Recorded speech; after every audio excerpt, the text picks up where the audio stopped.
ನಮಸ್ಕಾರ ವೀಕ್ಷಕರೇ, ನೀವು ನೋಡ್ತಾ ಇದ್ದೀರಾ ಜಿ ಸಂವಾದ. ನಾನು ಪ್ರತಿಭಾ ಆನಂದ್. ವೀಕ್ಷಕರೇ, ಇವತ್ತಿನ ಜಿ ಸಂವಾದದಲ್ಲಿ ರಾಜ್ಯ ರಾಜಕೀಯದಲ್ಲಿ ಅದರಲ್ಲೂ ಕೂಡ ಬಿಜೆಪಿ ಸರ್ಕಾರದಲ್ಲಿ ಕಮಿಷನ್ ಸರ್ಕಾರ ಆಗೋಗಿದೆ. ಕಮಿಷನ್ ಮಟ್ಟ ಎಷ್ಟರ ಮಟ್ಟಿಗೆ ಮಿತಿ ಮೀರ್ತಾ ಇದೆ ಅನ್ನೋದನ್ನ ಗಮನಿಸಬೇಕಾಗುತ್ತೆ. ಯಾಕಂದ್ರೆ ಇಷ್ಟು ದಿನಗಳ ಕಾಲ 50%, 40%, 30% ಹೀಗೆ ವಿರೋಧ ಪಕ್ಷಗಳು ಆರೋಪ ಮಾಡ್ತಾನೆ ಇದ್ವು. ಮತ್ತೊಂದು ಕಡೆ ಗುತ್ತಿಗೆದಾರರು ಕೂಡ ಆರೋಪ ಮಾಡ್ತಾ ಇದ್ರು. ಇದೀಗ ಬಿಬಿಎಂಪಿಯ ಸರ್ದಿ ಅಂತ ಹೇಳಬೇಕಾಗುತ್ತೆ. ಯಾಕಂದ್ರೆ ಬಿಬಿಎಂಪಿಯ ಗುತ್ತಿಗೆದಾರರು ಕೂಡ ಏನು ಸರ್ಕಾರಕ್ಕೆ ಅಥವಾ ಬಿಬಿಎಂಪಿಯ ನಾವು ಫೈಲ್ ಮೂವ್ ಮಾಡಬೇಕು ಅಥವಾ ಬಿಲ್ ಅನ್ನ ಪಾವತಿ ಮಾಡ್ಕೊಳ್ಬೇಕು, ಕ್ಲೈಮ್ ಮಾಡಬೇಕು ಅಂದ್ರೆ 50% ನಾವು ಕಮಿಷನ್ ಪೇ ಮಾಡಲೇಬೇಕು. ಕಡಿಮೆ ಇದ್ದಂತಹ ಟೇಬಲ್ ವರ್ಗಾವಣೆ ಇದೀಗ ಹತ್ತತ್ರ ಒಂದು 38 ಟೇಬಲ್ಗಳನ್ನ ದಾಟಿ ಬರಬೇಕಾಗತ್ತೆ. ಸೊ ಈ ಒಂದು 38 ಟೇಬಲ್ ಅನ್ನ ದಾಟಿ ಬರೋದಾದ್ರೆ ನಾವು ಅಲ್ಲಿಗೆ 50% ಕಮಿಷನ್ ಅನ್ನ ಮುಗಿದು ಹೋಗಿರುತ್ತೆ. ಸೊ ಒಂದು ಕಡೆ ರಾಜ್ಯ ಸರ್ಕಾರದ್ದು 40% ಕಮಿಷನ್ ಸರ್ಕಾರ ಆದ್ರೆ, ಮತ್ತೊಂದು ಕಡೆ ಬಿಬಿಎಂಪಿಯ ಗುತ್ತಿಗೆದಾರದ್ದು 50% ಕಮಿಷನ್ ಪೇ ಮಾಡಬೇಕಾಗತ್ತೆ. ಹಾಗಿದ್ರೆ ಉಳಿದಂತಹ ಪರ್ಸೆಂಟ್ ನಲ್ಲಿ ರಾಜ್ಯದ ಅಭಿವೃದ್ಧಿಗಳಾಗಬೇಕಾಗತ್ತೆ. ಇನ್ನು ಬೆಂಗಳೂರಿನ ಅಭಿವೃದ್ಧಿ ಕೂಡ ಇದೇ ಒಂದು ವಾಸ್ತವತೆಯನ್ನ ಅರ್ಥಕೊಳ್ಬೇಕಾಗತ್ತೆ ನಾವು. ಒಟ್ಟಿನಲ್ಲಿ ಈ ಕಮಿಷನ್ ಕರ್ಮಕಾಂಡ ಏನಿದೆಯಲ್ಲ, ಇದು ಇನ್ನು ಎಷ್ಟು ದಿನಗಳ ಕಾಲ, ಇನ್ನು ಯಾವ್ಯಾವ ಹಂತದಲ್ಲಿ, ಯಾವ್ಯಾವ ಇಲಾಖೆಯಲ್ಲಿ ಎಷ್ಟೆಷ್ಟರ ಮಟ್ಟಿಗಿದೆ ಅನ್ನೋದನ್ನ ನಾವು ಗಮನಿಸಬೇಕಾಗುತ್ತೆ. ಯಾಕಂದ್ರೆ ಒಂದೊಂದೇ ಹೊರ ಬೀಳ್ತಾ ಇದೆ ರಾಜ್ಯದಲ್ಲಿ. ಸೊ ಇದೇ ಈ ಹೊತ್ತಿನ ವಿಶೇಷ. ಕಮಿಷನ್ ಕರ್ಮಕಾಂಡ 40% ಅಲ್ಲ, 50%.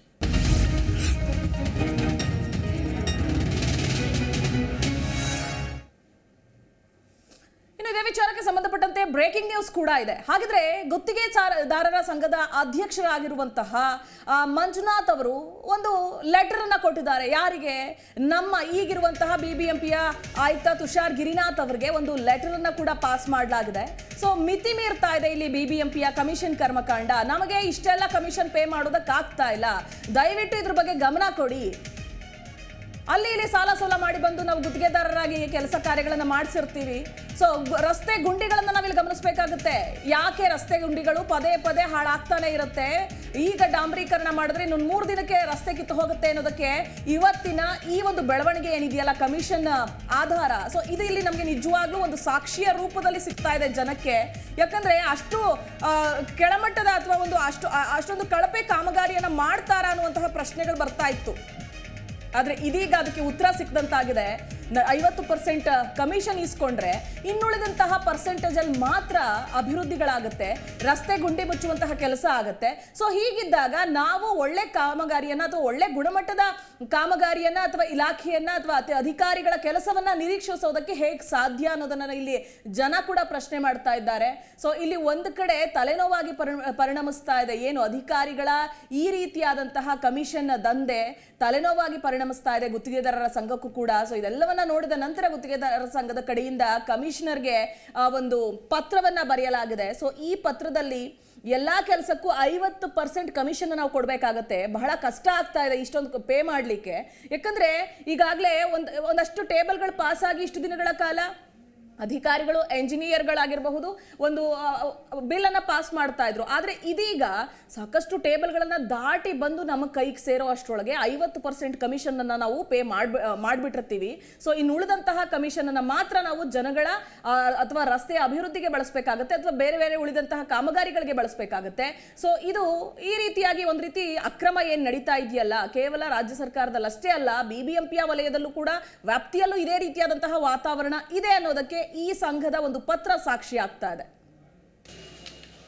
ಇವತ್ತಿನ ದಿನ ಏನು ನಾವು ಬೃಹತ್ ಬೆಂಗಳೂರು ಮಹಾನಗರ ಪಾಲಿಕೆ ಮುಖ್ಯ ಆಯುಕ್ತರಲ್ಲಿ ಏನು ಮನವಿ ಸಲ್ಲಿಸಿದ್ದೀವಿ, ಇವತ್ತಿನ ದಿನ ಏನು ಭ್ರಷ್ಟಾಚಾರ ಜಾಸ್ತಿ ಆಗ್ತಾ ಇದೆ, ಅವರು ಹೊಸ ಕಾನೂನುಗಳನ್ನ ರೂಪಿಸಿ ಹೊಸದಾಗಿ ಟೇಬಲ್ಗಳು ಜಾಸ್ತಿ ಆಗ್ತಾ ಇದೆ ಅಂತ ನಾವು ಆರೋಪ ಮಾಡಿದ್ದೀವಿ. ಯಾಕಂತಂದರೆ ಬೃಹತ್ ಬೆಂಗಳೂರು ಮಹಾನಗರ ಪಾಲಿಕೆಗೆ ಹೊಸ ಕಮಿಷನರ್ಗಳು ಬಂದಾಗಲೆಲ್ಲ ಹೊಸ ಕಾನೂನುಗಳನ್ನ ಜಾರಿಗೆ ತಂದು ಅದು ಗುತ್ತಿಗೆದಾರರಿಗೆ ಹೊರೆ ಆಗ್ತಾ ಇದೆ. ಇವತ್ತಿನ ದಿನ ಇದು ಕಚೇರಿಯಿಂದ ಕಚೇರಿಗೆ ಅಲ್ಲದು ಗುತ್ತಿಗೆದಾರರು ಭಾರಿ ನೋವನ್ನು ಅನುಭವಿಸ್ತಾ ಇದ್ದಾರೆ. ಇವತ್ತು ಯಾವುದೇ ಒಂದು ಕೆಲಸ, ಕಡತ ಕೆಲಸ ಆಗಲಿ, ಕಾಮಗಾರಿ ಕೆಲಸಗಳ ಬಗ್ಗೆ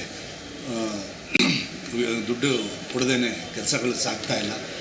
ಈ ಒಂದು ನಿಟ್ಟಿನಲ್ಲಿ ಹೊಸ ಕಾನೂನು ರೂಪಿಸಿದಾಗ ಈ ಕಾನೂನುಗಳನ್ನೆಲ್ಲ ಮಾಡೋದ್ರಿಂದ ಪ್ರಯೋಜನ ಇಲ್ಲ ಸರ್. ಗುತ್ತಿಗೆದಾರರಿಗೆ ಹೊರೆ ಆಗ್ತಾ ಇದೆ ಹೊರತು ಯಾವುದೇ ಒಂದು ಪಾರದರ್ಶಕ ಒಂದು ಕಾಮಗಾರಿ ನಿರ್ವಹಣೆ ಮಾಡಲಿಕ್ಕೆ ತುಂಬ ಕಷ್ಟ ಆಗ್ತಾ ಇದೆ. ಆದ್ದರಿಂದ ದಯವಿಟ್ಟು ಇದನ್ನು ಕೈಬಿಡಿ.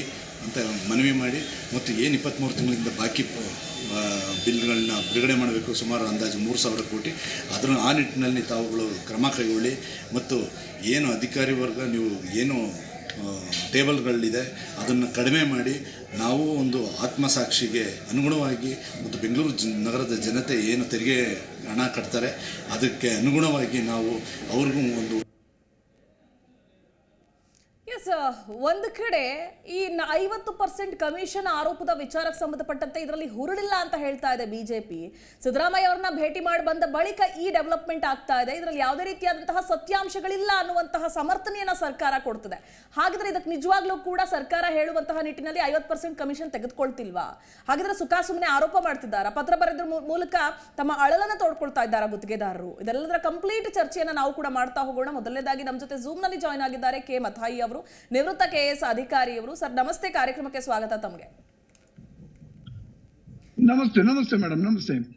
ಇನ್ನು ಹೋರಾಟಗಾರರಾಗಿರುವಂತಹ ರಕ್ಷಿತ್ ಗೌಡ ಅವರು ಕೂಡ ಝೂಮ್ ಮುಖಾಂತರ ಜಾಯ್ನ್ ಆಗಿದ್ದಾರೆ. ಸರ್ ತಮಗೂ ಕೂಡ ಕಾರ್ಯಕ್ರಮಕ್ಕೆ ಸ್ವಾಗತ. ನಮಸ್ಕಾರ. ನಮಸ್ತೆ.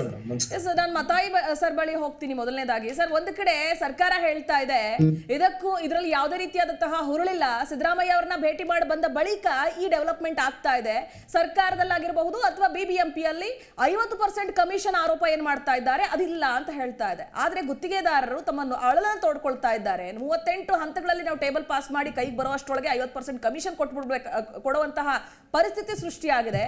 ಈ ಹಿಂದೆ ಎಲ್ಲ 7 ರಿಂದ 8 ಟೇಬಲ್ ಪಾಸ್ ಆಗ್ಬೇಕಿತ್ತು ಅಷ್ಟೇ. ಹೊಸ ಅಧಿಕಾರಿಗಳು ಹೊಸ ರೂಲ್ಸ್ ತಂದು ಇಷ್ಟರ ಮಟ್ಟಿಗೆ ಒಂದು ಕುತ್ತಿಗೆಗೆ ಬಂದಿದೆ ಪರಿಸ್ಥಿತಿ ಅಂತ ಹೇಳ್ತಿದ್ದಾರೆ. ಏನ್ ರಿಯಾಕ್ಟ್ ಮಾಡ್ತೀರಾ ಸರ್ ಈ ವಿಚಾರಕ್ಕೆ ಸಂಬಂಧಪಟ್ಟಾಗೆ? ಮೊದಲನೇ ಈಗ ಇದರಲ್ಲಿ ಈಗ ಅವರು 50% ಸುಳ್ಳು ಅಂತ ಹೇಳೋದ್ರಲ್ಲಿ ಯಾವುದೇ ಹುರುಳಿಲ್ಲ. ಯಾಕೆ ಅಂತ ಹೇಳಿದ್ರೆ ಈಗಾಗಲೇ 40% ಕಮಿಷನ್ ಅಂತ ಹೇಳುವಂತದ್ದು ನಮಗೆ ಈಶ್ವರಪ್ಪ ಕೇಸಿಂದ ಸಂತೋಷ್ ಪಾಟೀಲ್ ಅವರ ಏನು ಆತ್ಮಹತ್ಯೆಯಿಂದ ಅವರೇ ಸೂಸೈಡ್ ನೋಟು ಬರೆದಿಟ್ಕೊಂಡು ನಿಮ್ಗೆಲ್ಲ ಗೊತ್ತಿದೆ, ಅದು ಜಗಜ್ಜಾಹೀರಾಗಿದೆ. ಆಮೇಲೆ ಇತ್ತೀಚಿನ ದಿನಗಳಲ್ಲಿ ನಾವೀಗ ನೋಡಿ, ಆ ಚಿಕ್ಕಪೇಟೆ ಒಂದು ಸ್ಕೂಲ್ ನ ಸಂಬಂಧ ಬಂದಾಗಲೂ 50% ಕಮಿಷನ್ ಬಗ್ಗೆ ಮಾತು ಬರ್ತಾ ಇತ್ತು. 50% ಕಮಿಷನ್ ಅಂತ ಹೇಳುವಂತದ್ದು ಖಂಡಿತವಾಗಿಯೂ ಈಗ ಚಾಲ್ತಿಯಲ್ಲಿದೆ ಅಂತ ಹೇಳುವಂತದ್ದು ಹಿಂದಿನಿಂದಲೂ ಕಾಂಟ್ರಾಕ್ಟರ್ಸ್ ಅಸೋಸಿಯೇಷನ್ ಅವರು ಅಲೇಜ್ ಮಾಡ್ತಾನೆ ಬಂದಿದ್ದಾರೆ. ಆಮೇಲೆ ಅವರೊಬ್ಬ ವ್ಯಕ್ತಿ ಹೇಳೋದಲ್ಲ ಇದು. ಆಮೇಲೆ ಕಾಂಟ್ರಾಕ್ಟರ್ಸ್ ಅಸೋಸಿಯೇಷನ್ ಸಾವಿರಾರು ಮಂದಿ ಅದರಲ್ಲಿ ಈ ಅವರ ಸದಸ್ಯರಿದ್ದಾರೆ. ಇವೆಲ್ಲರಿಗೂ ಆಗಿರುವಂತಹ ಒಂದು ಎಕ್ಸ್ಪೀರಿಯನ್ಸ್ ಅನ್ನು ಅವರು ತೋಡಿಕೊಂಡಿದ್ದಾರೆ. ಒಂದು ವೇಳೆ ಕಾಂಟ್ರಾಕ್ಟರ್ಸ್ ಅಸೋಸಿಯೇಷನ್ ಅವರು ಸುಮ್ಮನೆ ಹೇಳ್ತಾ ಇದ್ರೆ, ವಾಟ್ ಅಬೌಟ್ ಸಂತೋಷ್ ಪಾಟೀಲ್ ಆತ್ಮಹತ್ಯೆಗೆ ನೇರವಾಗಿ ಈಶ್ವರಪ್ಪ ಅವರು ಕಾರಣಕರ್ತರಾಗಿದ್ದಾರೆ. ಅದು 40% ಅವರು ಡಿಮಾಂಡ್ ಮಾಡಿದ್ದಾರೆ ಅಂತ ಹೇಳುವಂತದ್ದು ಹಿಂದಿನಿಂದ ಇರುವಂತದ್ದು ಒಂದು.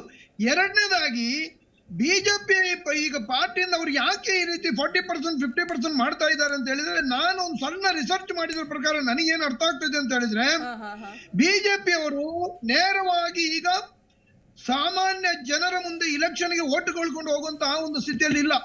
ಖಂಡಿತವಾಗಿಯೂ ಈಗಿನ ಪರಿಸ್ಥಿತಿಯಲ್ಲಿ ಬಿಜೆಪಿ ಕರ್ನಾಟಕದಲ್ಲಿ ಚುನಾವಣೆಯನ್ನು ಗೆಲ್ಲುವ ಸ್ಥಿತಿಯಲ್ಲಿ ಇಲ್ಲ. ಆದ್ರೆ ಒಂದು, ಬಿಜೆಪಿ ಬೇರೆ ಎಲ್ಲ ಪಕ್ಷಗಳಿಗಿಂತಲೂ ತುಂಬಾ ಮುಂಚೂಣಿಯಲ್ಲಿ ಈ ದುಡ್ಡು ಕಲೆಕ್ಟ್ ಮಾಡೋದ್ರಲ್ಲಿದ್ದಾರೆ.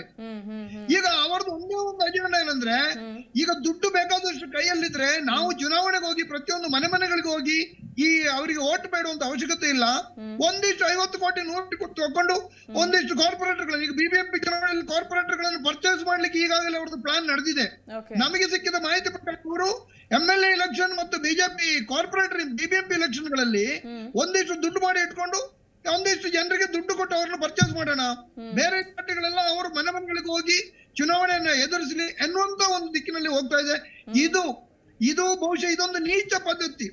ಈಗ ಬಿಜೆಪಿ ಒಂದು ನಾವು ಸಂಸ್ಕೃತಿಯನ್ನು ಬಿಂಬಿಸ್ತಾ, ಒಂದು ಪಾರಂಪರ್ಯವನ್ನು ಬಿಂಬಿಸ್ತಾ, ನಾವೆಲ್ಲ ಇಲ್ಲ ನಮ್ಮ ಸಂಸ್ಕೃತಿ ಇದೇನೋ ಸಂಸ್ಕೃತಿ, 40% ಕಮಿಷನ್ ಇಸ್ ಸಂಸ್ಕೃತಿಯ ಬಿಜೆಪಿದು ಅಥವಾ 50% ಕಮಿಷನ್ ಬಿಜೆಪಿ ಸಂಸ್ಕೃತಿಯ? ಇದು ಜನ ಈಗ ಎಚ್ಚೆತ್ತು ಕೇಳುವಂತ ಒಂದು ಇದು ಸಂಸ್ಕೃತಿ ಅಲ್ಲ. ಆದ್ರೆ ಈಗ ನೋಡಿ, ಒಂದು ಕಡೆ 50% ಕಮಿಷನ್ ಅನ್ನ ಇವರು ನೇರವಾಗಿ ಕಾಂಟ್ರಾಕ್ಟರ್ ಗಳಿಂದ ಮತ್ತು ಬೇರೆ ಏಜೆನ್ಸಿ ಗಳನ್ನ ತಗೊಳ್ಳೋದ್ರ ಜೊತೆಲಿ ಇನ್ನೊಂದು ಉಳಿದ ಮಟ್ಟ ಸರ್ಕಾರದ ದುಡ್ಡಲ್ಲಿ ACBಗೆ ದುಡ್ಡು ಖರ್ಚಾಗ್ತಾ ಇತ್ತು, ಅದು ಆಯ್ತು. ACBಗಿಲ್ಲ, ಲೋಕಾಯುಕ್ತ ಸಂಸ್ಥೆ ಅಂದ್ರೆ ಆಂಟಿ ಕರಪ್ಷನ್ ಬಾಡೀಸ್ ಅನ್ನು, ಅಧಿಕಾರಿಗಳನ್ನು ಒಂದು ಸಂಸ್ಥೆಯನ್ನು ಹುಟ್ಟುವಾಗಿ ಆ ಸಂಸ್ಥೆಗೆ ಎಷ್ಟು ಖರ್ಚಾಗ್ತದೆ. ಒಂದು ಕಡೆ ಇಲ್ಲಿ ಈ ರೀತಿ ಅಂದ್ರೆ ಕೊನೆಗೆ 10% 20% ಮಾತ್ರ ಕಾಮಗಾರಿಯನ್ನ ಮಾಡುವಾಗ ಸಾರ್ವಜನಿಕರಿಗೆ ಎಲ್ಲಿ ದುಡ್ಡು ಹೋಗ್ತದೆ ನೋಡಿ. ಈಗ ಪೋಟೋದಲ್ಲಿ ಮೊನ್ನೆನೂ ಒಂದು ಡೆತ್ ಆಯ್ತು, ಯಾರು ಜವಾಬ್ದಾರಿ ಇಲ್ಲ. ಸರ್ಕಾರದ ಒಬ್ರು ಒಂದು ಮಿಡಿ ಕಂಪನಿಯನ್ನು ಸುರಿಸಲಿಕ್ಕೆ ಕೂಡ ಸರ್ಕಾರ ರೆಡಿ ಇಲ್ಲ. ಜನ ಸಾಯ್ತಾ ಇದ್ದಾರೆ, ಅಲ್ಲಿ ಫ್ಲಡ್ ಅಲ್ಲಿ ಸಾಯ್ತಾ ಇದ್ದಾರೆ, ಇಲ್ಲಿ ಪೋರ್ಟಲ್ಗಳಲ್ಲಿ ಸಾಯ್ತಾ ಇದ್ದಾರೆ. ಭ್ರಷ್ಟಾಚಾರ ಮಿತಿಮೀರಿ ಹೋಗಿದೆ. ಸಾರ್ವಜನಿಕರು ಭ್ರಷ್ಟಾಚಾರದ ವಿಷಯನೂ ಆತ್ಮಹತ್ಯೆ ಮಾಡ್ಕೊಳ್ತಾ ಇದ್ದಾರೆ. ಎಲ್ಲಿಗೆ ನಮ್ಮ ಸರ್ಕಾರ ಹೋಗ್ತಾ ಇದೆ? ಇದನ್ನು ಯಾರು ಪ್ರಶ್ನೆ ಮಾಡಬೇಕು? ಆಮೇಲೆ ಜಾತಿ ಆಧಾರದಲ್ಲಿ ಸಮಾಜವನ್ನು ಹೊಡಿತಾ ಇದ್ದಾರೆ. ನಮಗೇನು ಅರ್ಥ ಆಗ್ತಾ ಇಲ್ಲ. ಇದೇನ ನಮ್ಮ ಸಂಸ್ಕೃತಿ? ಉತ್ತರ ಹೇಳ್ಬೇಕಾಗಿದೆ ಸರ್ಕಾರದಿಂದ. ನೀವು ಸರ್ಕಾರದ ಒಬ್ಬ ಮಂತ್ರಿಯನ್ನು ಲೈನಲ್ಲಿ ತಗೊಳ್ಳಿ, ಅವ್ರು ಉತ್ತರ ಹೇಳ್ಬೇಕು ಇದಕ್ಕೆ. ನಾನು ಹೇಳ್ತಾ ಇದ್ದೇನೆ, ಬಹಳ ಒಂದು ನೀಚ ಪದ್ಧತಿ ಈ ಸರ್ಕಾರ. ಈಗ ಏನು ಇದು ಬಹುಶಃ ಕಳೆದ 1 ವರ್ಷದಲ್ಲಿ ಈ ಮಟ್ಟಕ್ಕೆ ಹೋಗ್ತಾ ಇದೆ. ಅಲ್ಲಿವರೆಗೆ ಹಿಂಗೆ ಇರಲಿಲ್ಲ. ಇದನ್ನು ತಕ್ಷಣ ಸರ್ಕಾರ ನಿಲ್ಲಿಸಬೇಕು. ಸಮಾಜಮುಖಿಯಾಗಿ ಸರ್ಕಾರ ಕೆಲಸ ಮಾಡಬೇಕು. ಜನರ ಆಶೋತ್ತರಗಳಿಗೆ ಸ್ಪಂದಿಸಬೇಕು. ಭ್ರಷ್ಟಾಚಾರ ನಿಯಂತ್ರಣಕ್ಕೆ ಸರ್ಕಾರ ಸ್ಟೆಪ್ ತಗೊಳ್ಬೇಕು ಅಂತ ನಾನು ಹೇಳಲಿಕ್ಕೆ ಬಯಸ್ತೇನೆ. ಎಸ್ ಸರ್, ಮತ್ತೆ ಮಾತನಾಡಿಸ್ತೀನಿ ನಾನು ನಿಮ್ಮನ್ನ. ಎಸ್ ರಕ್ಷಿತ್ ಅವರೇ, ನಿಮ್ಮ ಮೊದಲ ರಿಯಾಕ್ಷನ್ ಏನಿದಕ್ಕೆ? ಒಂದು ಕಡೆ ಸರ್ಕಾರ ವಿರೋಧ ಪಕ್ಷದ ಮೇಲೆ ಗುಬೆ ಕೊರಿಸುವಂತಹ ಪ್ರಯತ್ನ ಮಾಡ್ತಾ ಇದೆ, ಆದ್ರೆ ಜನ ಇದೆಲ್ಲವನ್ನ ಕೂಡ ನೋಡ್ತಾ ಇದ್ದಾರೆ. ಯಾಕಂದ್ರೆ ಆಡಳಿತಾರೂಢ ಸರ್ಕಾರ ಎಷ್ಟರ ಮಟ್ಟಿಗೆ ಪ್ರಾಮಾಣಿಕವಾಗಿ, ಎಷ್ಟರ ಮಟ್ಟಿಗೆ ಒಂದು ಕಳಪೆ ಕಾಮಗಾರಿಯನ್ನ ಕೊಡ್ತಾ ಇದೆ, ಎಷ್ಟು ರಸ್ತೆಗಳಲ್ಲಿ ಗುಂಡಿ ಬಿದ್ದಿದೆ, ಎಷ್ಟರ ಕಡೆ ಆಗದಂತಹ ರೋಡ್ಗಳು ಇದುವರೆಗೂ ಕೂಡ ಸರಿಯಾಗುವಂತಹ ಒಂದು ವ್ಯವಸ್ಥೆಯನ್ನ ನಮ್ಮ ಜನ ನೋಡ್ತಾ ಇಲ್ಲ. ಒಂದು ಚಿಕ್ಕ ಚಿಕ್ಕ ಏರಿಯಾ ಆಗಿರ್ಬೋದು, ಗಲ್ಲಿಗಳಲ್ಲಾಗಿರ್ಬೋದು, ಮೇನ್ ರೋಡ್ಗಳಲ್ಲಾಗಿರ್ಬೋದು, ಎಲ್ಲವನ್ನ ಕೂಡ ನೋಡ್ತಾ ಇದ್ದೀವಿ. ಅಷ್ಟು ದಡ್ರಿದ್ದಾರ ಜನ? ಸರ್ಕಾರ ವಿರೋಧ ಪಕ್ಷದ ಮೇಲೆ ಆರೋಪ ಮಾಡಬಾರ್ದಕ್ಕೆ ಜನ ನಂಬಿಡ್ತಾರ ಅನ್ನೋದು? ಯಾಕಂದ್ರೆ ಎಲೆಕ್ಷನ್ ಹತ್ರ ಬರ್ತಾ ಇದೆ, BBMP ಚುನಾವಣೆ ಕೂಡ ಹತ್ರ ಬರ್ತಾ ಇದೆ. ಈ ಒಂದು ಹೇಳಿಕೆ ಅಥವಾ ಈ ಒಂದು ಕಮಿಷನ್ ಆರೋಪ ಏನ್ ಬಂದಿದೆಯಲ್ಲ, ಇದರಿಂದ ನುಗ್ಗಿಸ್ಕೊಳ್ಳೋದಕ್ಕೆ ಅಷ್ಟು ಸುಲಭ ಇದೆ ಅಂತ ಹೇಳ್ತೀರಾ? ಏನ್ ನಿಮ್ಮ ಫಸ್ಟ್ ರಿಯಾಕ್ಷನ್ ಇದಕ್ಕೆ? ಮೇಡಮ್, ಈಗ ಪ್ರಸ್ತುತ ಈ ಬಿಜೆಪಿ ಸರ್ಕಾರ ಏನ್ ಬಂತಲ್ಲ 2 ವರ್ಷದಿಂದ, ಈ ಸಣ್ಣ ಪುಟ್ಟ ಒಂದು ಮೂಲಭೂತ ಸೌಕರ್ಯ ಪಡಿಬೇಕು ಅಂತಂದ್ರೂ ಕೂಡ ನಮ್ಮಂತ ಹೋರಾಟಗಾರರು ಬೀದಿಗೆ ನಿಂತು ಹೋರಾಟ ಮಾಡಿ ಮಾಡಿ ಇವರಿಗೆ ಮನವಿಗಳನ್ನ ಕೊಟ್ಟು ಕೆಲಸ ಮಾಡಿಕೊಳ್ಬೇಕಾದಂತ ಪರಿಸ್ಥಿತಿ ಇದೆ. ಸರ್ಕಾರದ ಕೆಲಸ ಏನು? ಸಾರ್ವಜನಿಕನಿಗೆ, ಸಾಮಾನ್ಯರಿಗೆ ಮೂಲಭೂತ ಸೌಕರ್ಯಗಳಾದ ರಸ್ತೆ, ಮೋರಿ, ಲೈಟು, ಕರೆಂಟ್ ಇದನ್ನೆಲ್ಲ ಕೊಡ್ಬೇಕು. ಇದನ್ನ ಕೊಡ್ಬೇಕು ಅಂತಂದ್ರೂ ಕೂಡ ನಾವು ಮೇಲ್ಬಿದ್ದು ಪ್ರತಿದಿನ ಬೆಳಿಗ್ಗೆ ಸಂಜೆವರೆಗೂ ಬೀದಿನಲ್ಲಿ ನಿಂತು 100 ಜನ ಶಾಲಾ ಹಾಕೊಂಡು ಹೋರಾಟಗಳನ್ನ ಮಾಡಿ ಮಾಡಿ ಮಾಡಿ ಈ ಶಾಸಕರುಗಳ ಮನೆ ಬಾಗಿಲಿಗೆ ತಿರುಗಿ, ನಾವು ಸರ್ಕಾರದ BBMP ಅಧಿಕಾರಿಗಳ ಕಚೇರಿಗಳಿಗೆ ತಿರುಗಿ ಮನವಿ ಕೊಟ್ಟು ಇಂಥ ರಸ್ತೆನ ಗುಂಡಿ ಮುಚ್ಚಿ, ಈ ರಸ್ತೆಗೆ ಟಾರ್ ಹಾಕಿ ಅಂತ ಕೇಳ್ಕೊಳ್ಳುವಂತ ಮೊದಲನೇ ದೀನಾಯ ಪರಿಸ್ಥಿತಿ ಇವತ್ತು ಬೆಂಗಳೂರಿನ ನಾಗರಿಕನಿಗೆ ಬಂದಿದೆ. ಎರಡನೆಯದು, ಇವತ್ತು ಪ್ರತಿಯೊಬ್ಬ ಸಚಿವ, ಶಾಸಕ, ಅಧಿಕಾರಿಗಳಿಗೆ 50% ಲಂಚ ಕೊಟ್ರೆ ಮಾತ್ರ ಬಿಲ್ ಪಾಸ್ ಆಗುತ್ತೆ ಅಂತ ಗುತ್ತಿಗೆದಾರರ ಸಂಘದ ಅಧ್ಯಕ್ಷರಾದಂತ ಅಂಬಿಕಾಪತಿ ಮತ್ತು KT ಮಂಜುನಾಥ್ ಅವರು ಮನವಿ ಕೊಟ್ಟಿದ್ದಾರೆ. ನಾನು ಅವರಿಗೆ ಹೇಳ್ತೀನಿ, ದಯವಿಟ್ಟು ಇನ್ನೊಂದು ವಾರದೊಳಗಡೆ ಇವರಿಬ್ಬರ ಆತ್ಮಹತ್ಯೆ ಆಗದಂತ ರೀತಿ ಇವರು ರಕ್ಷಣೆಯನ್ನ ಪಡಿಬೇಕಾದಂತ ಅನಿವಾರ್ಯತೆ ಇದೆ. ಇದು ಆತ್ಮಹತ್ಯೆ ಅಲ್ಲ, ಹತ್ಯೆ ಬ್ರಾಕೆಟ್ ನಲ್ಲಿ ಆತ್ಮ. ಏನ್ ಬೇಕಾದ್ರೂ ಆಗ್ಬೋದು. ಇವರಿಬ್ರು ಜೀವಕ್ಕೆ ರಕ್ಷಣೆ ಇದೆಯೋ? ಇನ್ನೊಂದು ವಾರದ ಮೇಲೆ ಇವರು ಬದುಕಿರ್ತಾರೆ. ಮೊನ್ನೆ ಆಯ್ತಲ್ಲ ಸಂತೋಷ್ ಪಾಟೀಲ್, ಗುತ್ತಿಗೆದಾರ ಸಂತೋಷ್ ಪಾಟೀಲ್ ಅವರ ಕಥೆಯಲ್ಲಿ ಏನಾಯ್ತು? ಈಗ ಅದಾದ್ಮೇಲೆ ಸಚಿವ ಸ್ಥಾನದಿಂದ ವಿರೋಧ ಪಕ್ಷಗಳು ಕೆಳಗಿಳಿಸಿದ್ರು. ಬಟ್ ಫೈನಲಿ ಕೇಸಿಂದ ಖುಲಾಸೆ ಆದ್ರು KS ಈಶ್ವರಪ್ಪನವರು. ಯಾಕಂದ್ರೆ ಅಧಿಕಾರ ಇದೆ, ಸರ್ಕಾರ ಅವ್ರದೇ ಇದೆ, ಅಧಿಕಾರಿಗಳು ಅವ್ರ ಪರವಾಗಿ ಕೆಲಸ ಮಾಡ್ತಾರೆ. ಇಲಾಖೆ ಯಾವುದೇ ಇಲಾಖೆಯನ್ನಾದ್ರೂ ಕೂಡ ದುರುಪಯೋಗ ಪಡಿಸ್ಕೊಳ್ಬಹುದು ಅನ್ನೋದಕ್ಕೆ ಆ ಒಂದು ಕೇಸ್ ನಿದರ್ಶನವಾಗಿ ನಿಂತಿದೆ ಅಂತ ಒಪ್ಕೊಂತೀರಾ? ಕೇವಲ ಸಂತೋಷ್ ಪಾಟೀಲ್ ಒಬ್ಬರಲ್ಲ, 6 ಜನ ಗುತ್ತಿಗೆದಾರರು ಆತ್ಮಹತ್ಯೆ ಮಾಡ್ಕೊಂಡಿದ್ದಾರೆ ಮೇಡಮ್. ಆದ್ರಿಂದ ಇವರಿಬ್ರು ಕೂಡ ಇವರಿಬ್ರು ಜೀವಕ್ಕೂ ಕೂಡ ನನಗೆ ರಕ್ಷಣೆ ಇಲ್ಲ ಅನ್ನೋದು ಖಾತ್ರಿ ನನಗಿದೆ. ಸಾಮಾನ್ಯ ನಾಗರಿಕ ಹೋರಾಟಗಾರನಿಗೆ ಖಂಡಿತ ನನಗಿದೆ. ಒಂದೇ ಒಂದು ಎಕ್ಸಾಂಪಲ್ ಕೊಡ್ತೀನಿ. ನಾನೀಗ ಕಮಲಾನಗರದಿಂದ ಕಾಮಾಕ್ಷಿ ಪಳ್ಳಿ ಈಗ ಜಸ್ಟ್ ಲೈವ್ ಬರ್ಬೇಕಿತ್ತು 2 ಗಂಟೆಗೆ, 1 ಗಂಟೆಗೆ ನಾನು ಬಿಟ್ಟೆ. ಅಲ್ಲಿಂದ ಕಾಮಾಕ್ಷಿ ಪಳ್ಳಿ ಬರೋದಕ್ಕೆ ನನಗೆ 4 ಕಿಲೋಮೀಟರ್ ಇರೋದು. I-20 ಕಾರ್ ಡ್ರೈವ್ ಮಾಡ್ಕೊಂಡ್ ಬಂದೆ. 5 ಕಡೆ ರಸ್ತೆ ಗುಂಡಿಗಳಲ್ಲಿ ನನ್ನ ಗಾಡಿ ಜಖಮ್ ಆಯ್ತು ಮೇಡಮ್. ಇವತ್ತು ಬೆಂಗಳೂರಿನ 1.25 ಗಂಟೆ ತಗೊಂಡಿದ್ದೀನಿ ಕಮಲಾನಗರ ಟು ಕಾಮಾಕ್ಷಿ ಪಳ್ಳಿ ಬರೋದಕ್ಕೆ. ಟ್ರಾಫಿಕ್ ಜಾಮ್ ಇಲ್ಲ, ಬರೀ ಗುಂಡಿಗಳನ್ನ ಪಾಸ್ ಮಾಡ್ಕೊಂಡು ಬರ್ಲಿಕ್ಕೆ ನನಗೆ ಒಂದು ಐಷಾರಾಮಿ ಕಾರ್ನಲ್ಲಿ 1.25 ಗಂಟೆ ಆಯ್ತು. ಅದ್ರಲ್ಲೂ 5 ಕಡೆ ಜಖಮ್ ಆಗಿದೆ ಗಾಡಿ. ಅಂತ ಪರಿಸ್ಥಿತಿ ಬೆಂಗಳೂರಿಗಿದೆ. ಒಂದು ನಿದರ್ಶನ ಹೇಳ್ತೀನಿ ಮೇಡಮ್. ಬೆಂಗಳೂರಿನ ಒಂದು ಮಾಗಡಿ ರಸ್ತೆಯನ್ನ ಬಿಜೆಪಿಯ ಎಷ್ಟು ಜನ ಸಚಿವರು ಪ್ರತಿನಿಧಿಸ್ತಾರೆ ಗೊತ್ತಾ? ಸೋಮಣ್ಣ ಅವರಿಗೆ ಮಾಗಡಿ ರಸ್ತೆ ಸೇರುತ್ತೆ, ಗೋಪಾಲಯ್ಯನವರಿಗೆ ಮಾಗಡಿ ರಸ್ತೆ ಸೇರುತ್ತೆ, ಮುನಿರತ್ನ ಅವರಿಗೆ ಮಾಗಡಿ ರಸ್ತೆ ಸೇರುತ್ತೆ, ST ಸೋಮಶೇಖರ್ಗೆ ಮಾಗಡಿ ರಸ್ತೆ ಸೇರುತ್ತೆ. ಇನ್ನ ಪ್ರಭಾವಿ ಶಾಸಕರುಗಳಾದಂತಹ ಯಲಹಂಕ ವಿಶ್ವನಾಥಕ್ ಸೇರುತ್ತೆ, ದಿನೇಶ್ ಗುಂಡೂರಾವ್ ಸೇರುತ್ತೆ, ಸುರೇಶ್ ಕುಮಾರ್ ಸೇರುತ್ತೆ, ಜಮೀರ್ ಅಹಮದ್ ಖಾನ್ ಸೇರುತ್ತೆ. ಕೇವಲ 8 ಕಿಲೋಮೀಟರ್ ಮಾಗಡಿ ರಸ್ತೆ, ಸಿಟಿ ಮಾರ್ಕೆಟ್ ಟು ಸುಂಕದ ಕಟ್ಟೆ, ನೀವು ಅರ್ಧ ಗಂಟೆ ಒಳಗಡೆ ಒಂದು 2 ವೀಲರ್ ಅಲ್ಲಿ ಪಾಸ್ ಮಾಡೋದಿಕ್ಕಾಗೋದಿಲ್ಲ. ಇಷ್ಟು ಜನ ಪ್ರಭಾವಿ ಶಾಸಕರು ಇರತಕ್ಕಂತಹ ಸಚಿವರು, ಆಡಳಿತ ಪಕ್ಷದ ಸಚಿವರು ಇರತಕ್ಕಂತಹ ಒಂದು ಮಾಗಡಿ ರಸ್ತೆಯನ್ನ ಇಷ್ಟು ಜನ ಪ್ರತಿನಿಧಿಸ್ತಾರೆ. ಬೆಂಗಳೂರಿನ ಅತಿ ದುರ್ಗಮ ಪರಿಸ್ಥಿತಿ ಇವತ್ತು ಮಾಗಡಿ ರಸ್ತೆಗಿದೆ. ವಾರದಲ್ಲಿ ಒಂದಾದ್ರೂ ಇಂಜುರಿ ಆಗುತ್ತೆ, 2 ವಾರ ಅಥವಾ ತಿಂಗಳಿಗೆ ಒಂದು ಸಾವು ಆಗ್ತಾ ಇದೆ ಗೊತ್ತಾ ಮಾಗಡಿ ರಸ್ತೆನಲ್ಲಿ. ಇದೆಲ್ಲದಕ್ಕೂ ಕಾರಣ 50% ಕಮಿಷನ್ ಸರ್ಕಾರ. ಇಂಥ ನೀಚ ಸರ್ಕಾರ, ಇಂಥ ಭ್ರಷ್ಟ ಸರ್ಕಾರ ಬಿಜೆಪಿಯನ್ನು ಹೊರತುಪಡಿಸಿ ನಾನು ಇಲ್ಲಿವರೆಗೂ ಕಂಡಿಲ್ಲ, ಕೇಳಿಲ್ಲ. ನನಗ್ ಬುದ್ಧಿ ಬಂದಾಗಿಂತ ಅಂತೂ ನಾನು ನೋಡಿಲ್ಲ ಮೇಡಮ್. ಯಾರು ಕೆಲಸ ಮಾಡ್ತಿಲ್ಲ, ಯಾರು ಸಿಗ್ತಾ ಇಲ್ಲ.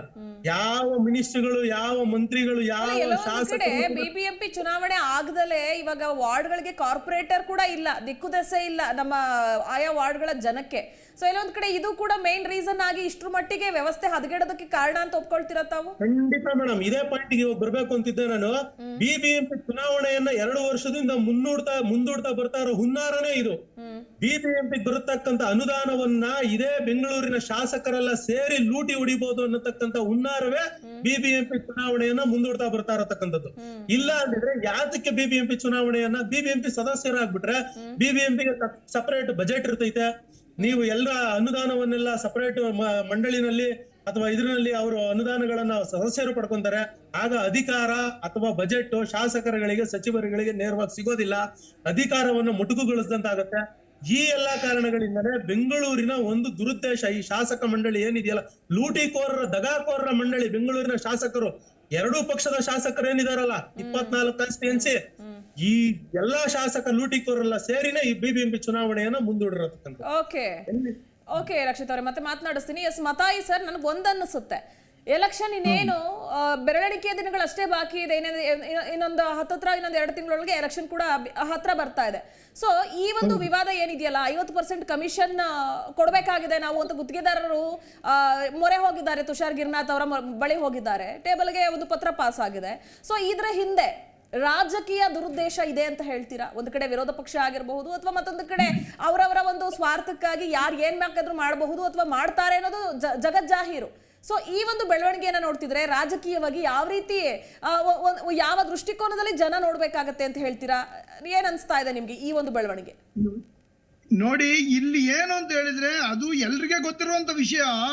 ಬಿಬಿಎಂಪಿ ಚುನಾವಣೆಯನ್ನ ಮಾಡ್ಲಿಕ್ಕೆ ಖಂಡಿತವಾಗಿಯೂ ಸರ್ಕಾರಕ್ಕೆ ಇಚ್ಛಾಶಕ್ತಿ ಇಲ್ಲ, MLA-ಗಳಿಗೆ ಅದು ಬೇಡ. ಯಾಕೆಂದ್ರೆ ಈಗಾಗಲೇ 10 ರಿಂದ 20 ಸಾವಿರ ಕೋಟಿ ರೂಪಾಯಿ ಬಜೆಟ್ ಇರುವಂತ ಬಿಬಿಎಂಪಿಯಲ್ಲಿ ಈ MLA-ಗಳು ಕೈ ಹಾಕಿಕೊಂಡು ಅವರಿಗೆ ಬೇಕಾದ ರೀತಿಯಲ್ಲಿ ಆಟ ಆಡಬಹುದು. ನನಗೆ ಒಂದು ಅನ್ಕನ್ಫರ್ಮ್ಡ್ ನ್ಯೂಸ್ ಬಂದ ಪ್ರಕಾರ ಒಬ್ಬರು ಪ್ರಭಾವಿ MLA ಬೇರೆ ಎಲ್ಲ MLA-ಗಳಿಂದ 25 ಲಕ್ಷ ರೂಪಾಯಿಗಳನ್ನ ತಲಾ ಕಲೆಕ್ಟ್ ಮಾಡಿ ಈ ಚುನಾವಣೆಯನ್ನು ಮುಂದೂಡ್ಲಿಕ್ಕೆ ಸುಪ್ರೀಂ ಕೋರ್ಟ್ ವರೆಗೆ ಹೋಗಬೇಕಾಗಿ ಬಂದ್ರು ನಾವು I will take care of that ಎನ್ನುವ ಒಂದು ಆಶ್ವಾಸನೆ ಮೂಲಕ ಒಬ್ಬ ಪ್ರಭಾವಿ, I don't want to name that MLA, ಎಲ್ಲಾ MLA-ಗಳಿಂದ ಈ ರೀತಿ ಕಲೆಕ್ಟ್ ಮಾಡಿಕೊಂಡು ಚುನಾವಣೆಯನ್ನು ಮುಂದೂಡ್ಲಿಕ್ಕೆ ಎಲ್ಲ ಎಫರ್ಟ್ ಗಳನ್ನು ಮಾಡಿದ್ದಾರೆ.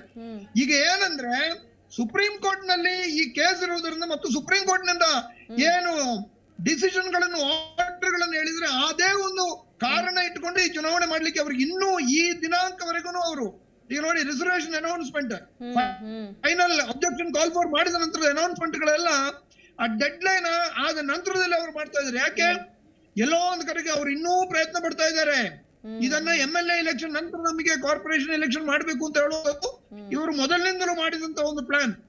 ಯಾಕೆಂದ್ರೆ ಈಗ ಇದಕ್ಕೆ ಆಡ್ ಮಾಡೋದಾದ್ರೆ, ನಕಲಿ ವೋಟರ್ ID ಕಾರ್ಡ್ಗಳನ್ನು ಬಳಸ್ಕೊಂಡಿರುವಂತಹ ಒಂದಷ್ಟು ಮತದಾರರಿದ್ದಾರೆ. ಆಲ್ಮೋಸ್ಟ್ 4 ಲಕ್ಷಕ್ಕೂ ಹೆಚ್ಚಿನ ಮತದಾರರನ್ನ ಈಗಾಗಲೇ ನಕಲಿ ವೋಟರ್ ID ಇಟ್ಕೊಂಡಿರೋರು ಎಲ್ಲರನ್ನೂ ಕಂಡಿಡಿದಿದ್ದಾರೆ ಅಧಿಕಾರಿಗಳು. ಸೊ ಎಲ್ಲೊಂದ್ ಕಡೆ ನೋಡ್ತಿದ್ರೆ ಆದಷ್ಟು ಸನಿಹ ಇದೆ ಎಲೆಕ್ಷನ್, ಇನ್ನೂ ಕೆಲಸಗಳಾಗಬೇಕಾಗಿರೋದು ಸಾಕಷ್ಟಿದೆ. ನೀವು ಹೇಳ್ದಂಗೆ ರಿಸರ್ವೇಶನ್ ಆಗಿರಬಹುದು, ವಾರ್ಡ್ ವಿಂಗಡಣೆ ಕುರಿತಾಗಿರಬಹುದು, ಅಥವಾ ಆಯಾ ಪಕ್ಷಗಳ ಕಡೆಯಿಂದ ಅಭ್ಯರ್ಥಿಗಳನ್ನ ಹಾಕೋ ವಿಚಾರ ಆಗಿರಬಹುದು. ಒಂದ್ ರೀತಿ ತರಾತುರಿಯಲ್ಲಿ ಬೇಕಾಬಿಟ್ಟಿ ಎಲೆಕ್ಷನ್ಗೆ ಬರ್ತಾ ಇದ್ದಾರೆ ಅಂತ ಅನ್ಸುತ್ತೆ ಒಂದ್ ಕಡೆ. ಇನ್ನೊಂದು ಕಡೆ ಎಲೆಕ್ಷನ್ ಬರೋದಕ್ಕೆ ಇಷ್ಟ ಇದ್ದಿದ್ರೆ ಈ ಎಲ್ಲಾ ಕೆಲಸಗಳು ಪಟಾಪಟ್ ಅಂತ ಆಗಬಹುದಿತ್ತೇನೋ, ಅಥವಾ ಪ್ರಾಮಾಣಿಕವಾಗಿ ಎಲೆಕ್ಷನ್ ಅನ್ನ ಫೇಸ್ ಮಾಡಬೇಕು ಅನ್ನೋದಾದ್ರೆ ಈ ರೀತಿಯಾದಂತಹ ಬೆಳವಣಿಗೆ ಮೂಡ್ತಿತ್ತ, ಅಥವಾ ಈ ರೀತಿಯಾದಂತಹ ಒಂದು ಬೇಜವಾಬ್ದಾರಿ ಎದುರು ನೋಡ್ಬೇಕಾಗಿತ್ತ ಜನ ಅಂತ? ನೋಡಿ, ಇಲ್ಲಿ ಏನು ಗೊತ್ತಾ ನಿಮಗೆ, ಇದ್ರ ನಾನು ಒಬ್ಬ ನ್ಯಾಯವಾದಿ ಕೂಡ ಆಗಿರೋದ್ರಿಂದ ನಿಮಗೆ ಒಳಗಿನ ಮರ್ಮ ಏನು ಅಂತ ನಿಮ್ಗೆ ಹೇಳ್ತೇನೆ.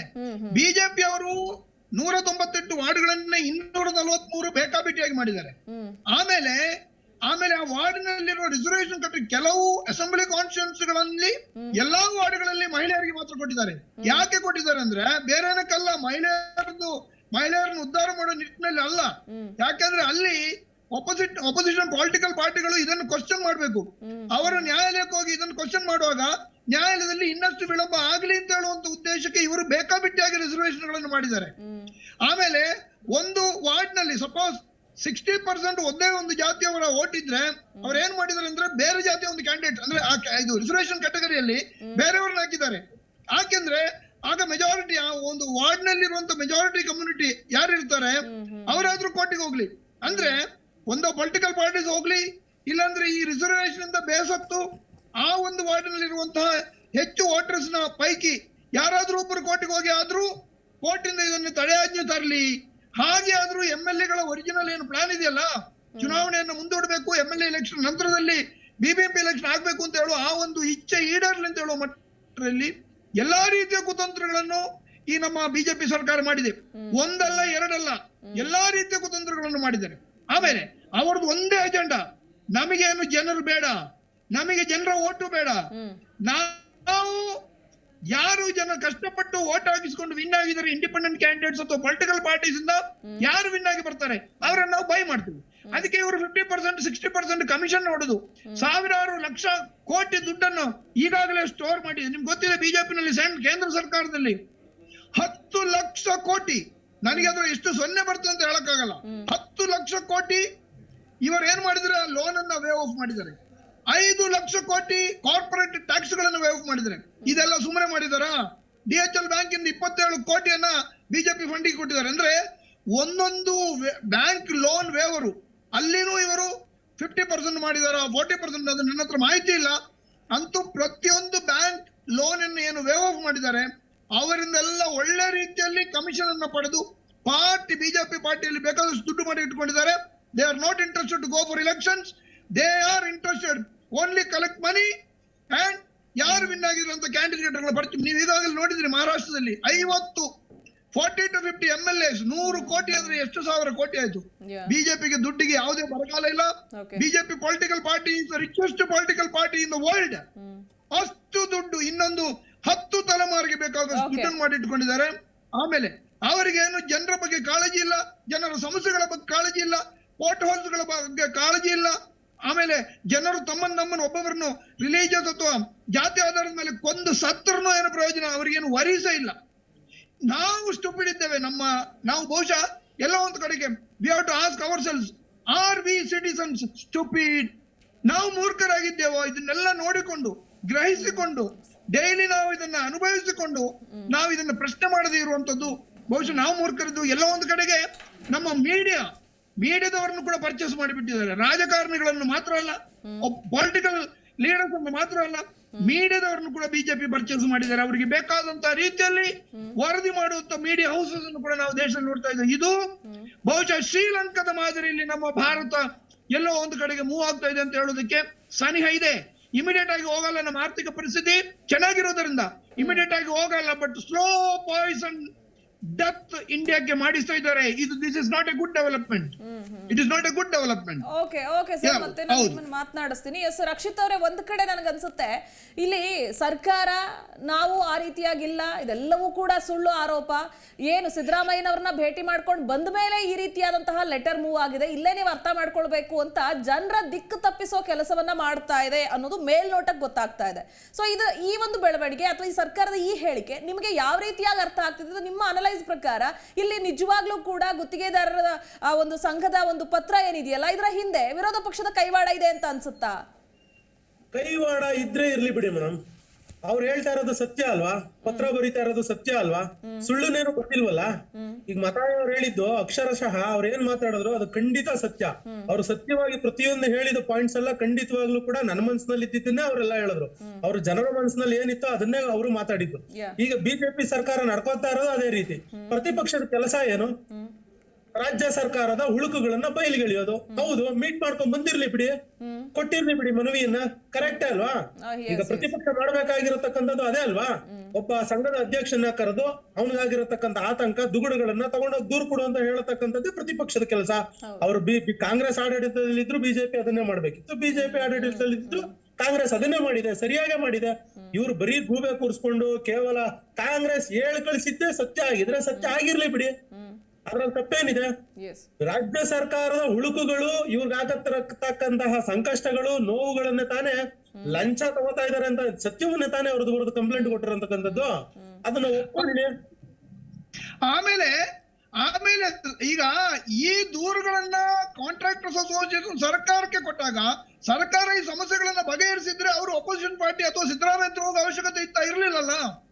ಸರ್ಕಾರ ಇದನ್ನ ಏನು ನಾವು ಕೇಳೇ ಇಲ್ಲ ಅಂತ ಹೇಳಿ ಸರ್ಕಾರ ಒಂಥರ ಕಣ್ಣು ಮುಚ್ಚಿ ಕಿವಿ ಕೇಳದಂಗೆ ಮಾಡಿದಾಗ ಇನ್ನೇನ್ ಮಾಡ್ಬೇಕು? ಆತ್ಮಹತ್ಯೆ ಮಾಡೋದಕ್ಕಿಂತ ಮೊದಲು ಬಹುಶಃ ಇವರು ಎಲ್ಲಾ ಒಂದು ಡೋರ್ಗಳನ್ನು ನಾಕ್ ಮಾಡ್ತಾ ಇದ್ದಾರೆ. ಇವತ್ತು ಬಹುಶಃ ಸಿದ್ದರಾಮಯ್ಯನ ಡೋರ್ಗೆ ನಾಕ್ ಮಾಡಿದ್ದಾರೆ. ಮುಂದಿನ ದಿನಗಳಲ್ಲಿ ಇನ್ನು ಕೋರ್ಟಿಗೆ ಹಾಕ್ಬಹುದು, ಲೋಕಾಯುಕ್ತಕ್ಕೆ ಹೋಗ್ಬೋದು, ಅಥವಾ ಇನ್ನೇನೋ ನಾವೆಲ್ಲ we have to pray god that ಯಾರು ಆತ್ಮಹತ್ಯೆ ಮಾಡಬಾರ್ದು. ಆಮೇಲೆ ಸರ್ಕಾರ ಯಾವುದೇ ಕಾರಣಕ್ಕೂ ಕಾಂಟ್ರಾಕ್ಟರ್ ಅಸೋಸಿಯೇಷನ್ ಈ ಒಂದು ಕಷ್ಟ ಪರಿಸ್ಥಿತಿಯಲ್ಲಿರುವಂತಹ ಈ ಕಾಂಟ್ರಾಕ್ಟರ್ಸ್ ಯಾರು ಆತ್ಮಹತ್ಯೆ ಮಾಡದಂಗೆ ಸರ್ಕಾರ ಅವರಿಗೆ ರಕ್ಷಣೆ ಕೊಡಬೇಕು. ಮತ್ತು ಸರ್ಕಾರ ಅವರ ನ್ಯಾಯಯುತ ಬೇಡಿಕೆಗಳನ್ನ ತಕ್ಷಣ ಅದಕ್ಕೆ ಸ್ಪಂದಿಸಿ ಅವರ ಬೇಡಿಕೆಗಳಿಗೆ ಸೂಕ್ತವಾಗಿ ಪರಿಹಾರವನ್ನು ಕೊಡಬೇಕು. ಆಮೇಲೆ ಅವರ ಸಮಸ್ಯೆಗಳನ್ನ ಬಗೆಹರಿಸಬೇಕು. ಆಮೇಲೆ ಈ 50% ಕಮಿಷನ್ ಅನ್ನು ತಕ್ಷಣ ನಿಲ್ಲಿಸಬೇಕು. ಇದು ನಾಡಿನ ಜನತೆ ಇದನ್ನೆಲ್ಲ ನೋಡ್ತಾ ಇದ್ದಾರೆ ಎನ್ನುವಂತ ಒಂದು ಸ್ವಲ್ಪ ಆದ್ರೂ ಅವರಿಗೆ ಮಾನ ಮರ್ಯಾದೆ ಇದ್ರೆ ಸರ್ಕಾರ ಇದನ್ನ ಸೀರಿಯಸ್ ಆಗಿ ತಗೊಳ್ಬೇಕು ಅಂತ ಹೇಳಿ ನಾನು ಸರ್ಕಾರಕ್ಕೆ ಕೂಡ ವಿನಂತಿ ಮಾಡ್ತಾ ಇದ್ದೇನೆ.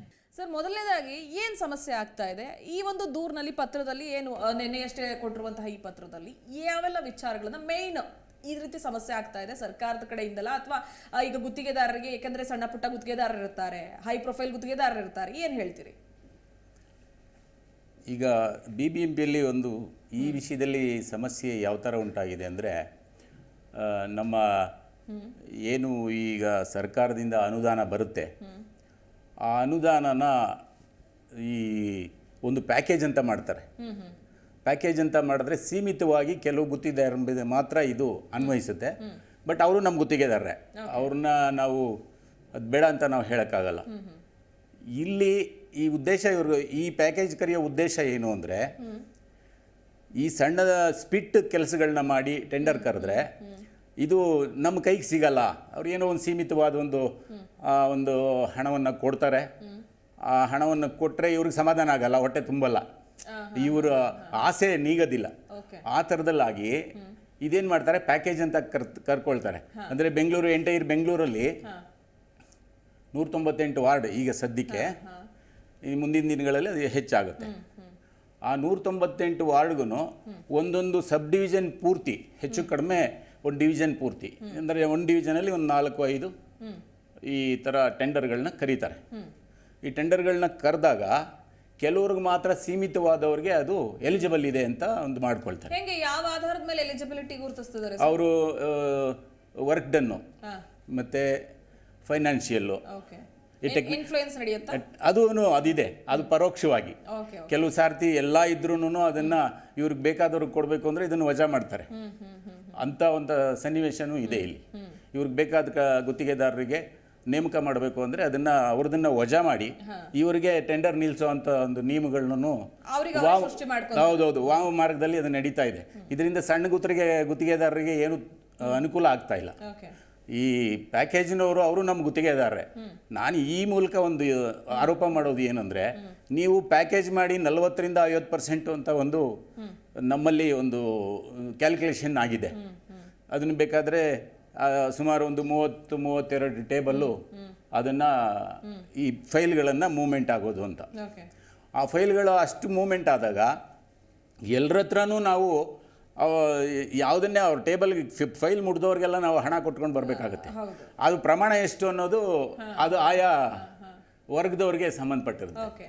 ಈಗ ಕೆಲವು ಹೌದೌದು, ಏನು ಅವರ ಹುದ್ದೆಗಳೇನಿರುತ್ತೆ ಆಯಾ ಹಂತದಲ್ಲಿ ಅವರು ಡಿಸೈಡ್ ಮಾಡ್ತಾರೆ. ಅದನ್ನ ಈ ಒಂದು ಲೆಕ್ಕಾಚಾರದ ಪ್ರಕಾರ 50% ಆಗುತ್ತೆ. ಸೊ ಈಗ ಈ ಒಂದು ಬಿಲ್ ಅನ್ನ ತೆಗೆದುಕೊಳ್ಳೋದಕ್ಕೆ ಒಂದಷ್ಟು ತಿಂಗಳುಗಳು ಅಥವಾ ವರ್ಷಗಳ ಕಾಯ್ಬೇಕಾಗುತ್ತೆ ಗುತ್ತಿಗೆದಾರರು. ಈ ಪ್ಯಾಕೇಜ್ ಅಲ್ಲಿ ಸರ್ಕಾರದಿಂದ ಬರೋ ಅನುದಾನಿತ ಏನಿರುತ್ತೆ ಅದನ್ನ ನಾವು ಒಂದು 3 ತಿಂಗಳಲ್ಲಿ ಒಳಪಟ್ಟು ಪೇಮೆಂಟ್ ಆಗ್ಬಿಡುತ್ತೆ. ಅಂದರೆ ಸರ್ಕಾರದ ಅನುದಾನದಲ್ಲಿ ಏನು ಪ್ಯಾಕೇಜ್ ಮಾಡಿರ್ತಾರೆ ಅದು ನಮ್ಮ ಸ್ಥಳೀಯ ಸಂಸ್ಥೆಗಳ ಏನು ತೆರಿಗೆ ಇರುತ್ತೆ, ರೆವಿನ್ಯೂ ಬರುತ್ತೆ, ಅದರಲ್ಲಿ ಏನು ನಮ್ಮ ಮಾಸಿಕ ವೆಚ್ಚಗಳಿರುತ್ತೆ, ಅಂದರೆ ಗಾರ್ಬೇಜ್ ಆಗ್ಬೋದು, ಸಂಬಳ ಆಗ್ಬೋದು, ಇನ್ನಿತರ ವೆಚ್ಚಗಳು, ಇದನ್ನು ಕಳೆದು ಉಳಿದಿದ್ದನ್ನು ಈ ಕಾಮಗಾರಿಗೆ ಅಂತ ನಿಯಮ ಮಾಡ್ಕೊಳ್ತಾರೆ. ಅದರಲ್ಲೂ ಈಗ 2,000 ಕೋಟಿ ಉಳಿತದೆ ಅಂದರೆ ಇವರು 4,000 ಕೋಟಿ ಬಡ್ಜೆಟ್ ಮಾಡ್ತಾರೆ. ಹಾಗಾಗಿ ಈ ಬರೋ ತೆರಿಗೆ 2,000 ಇರುತ್ತೆ. ಇವರು ಬಡ್ಜೆಟ್ ಮಾಡೋದು 4,000 ಇರುತ್ತೆ. ಅಂದರೆ ನಾನು ಹೇಳ್ತಿರೋದು ಬರೀ ಕಾಮಗಾರಿಗೆ ಸಂಬಂಧಪಟ್ಟಂಗೆ, ಬೇರೆ ಇನ್ನೂ ಜಾಸ್ತಿ ಆಗುತ್ತೆ.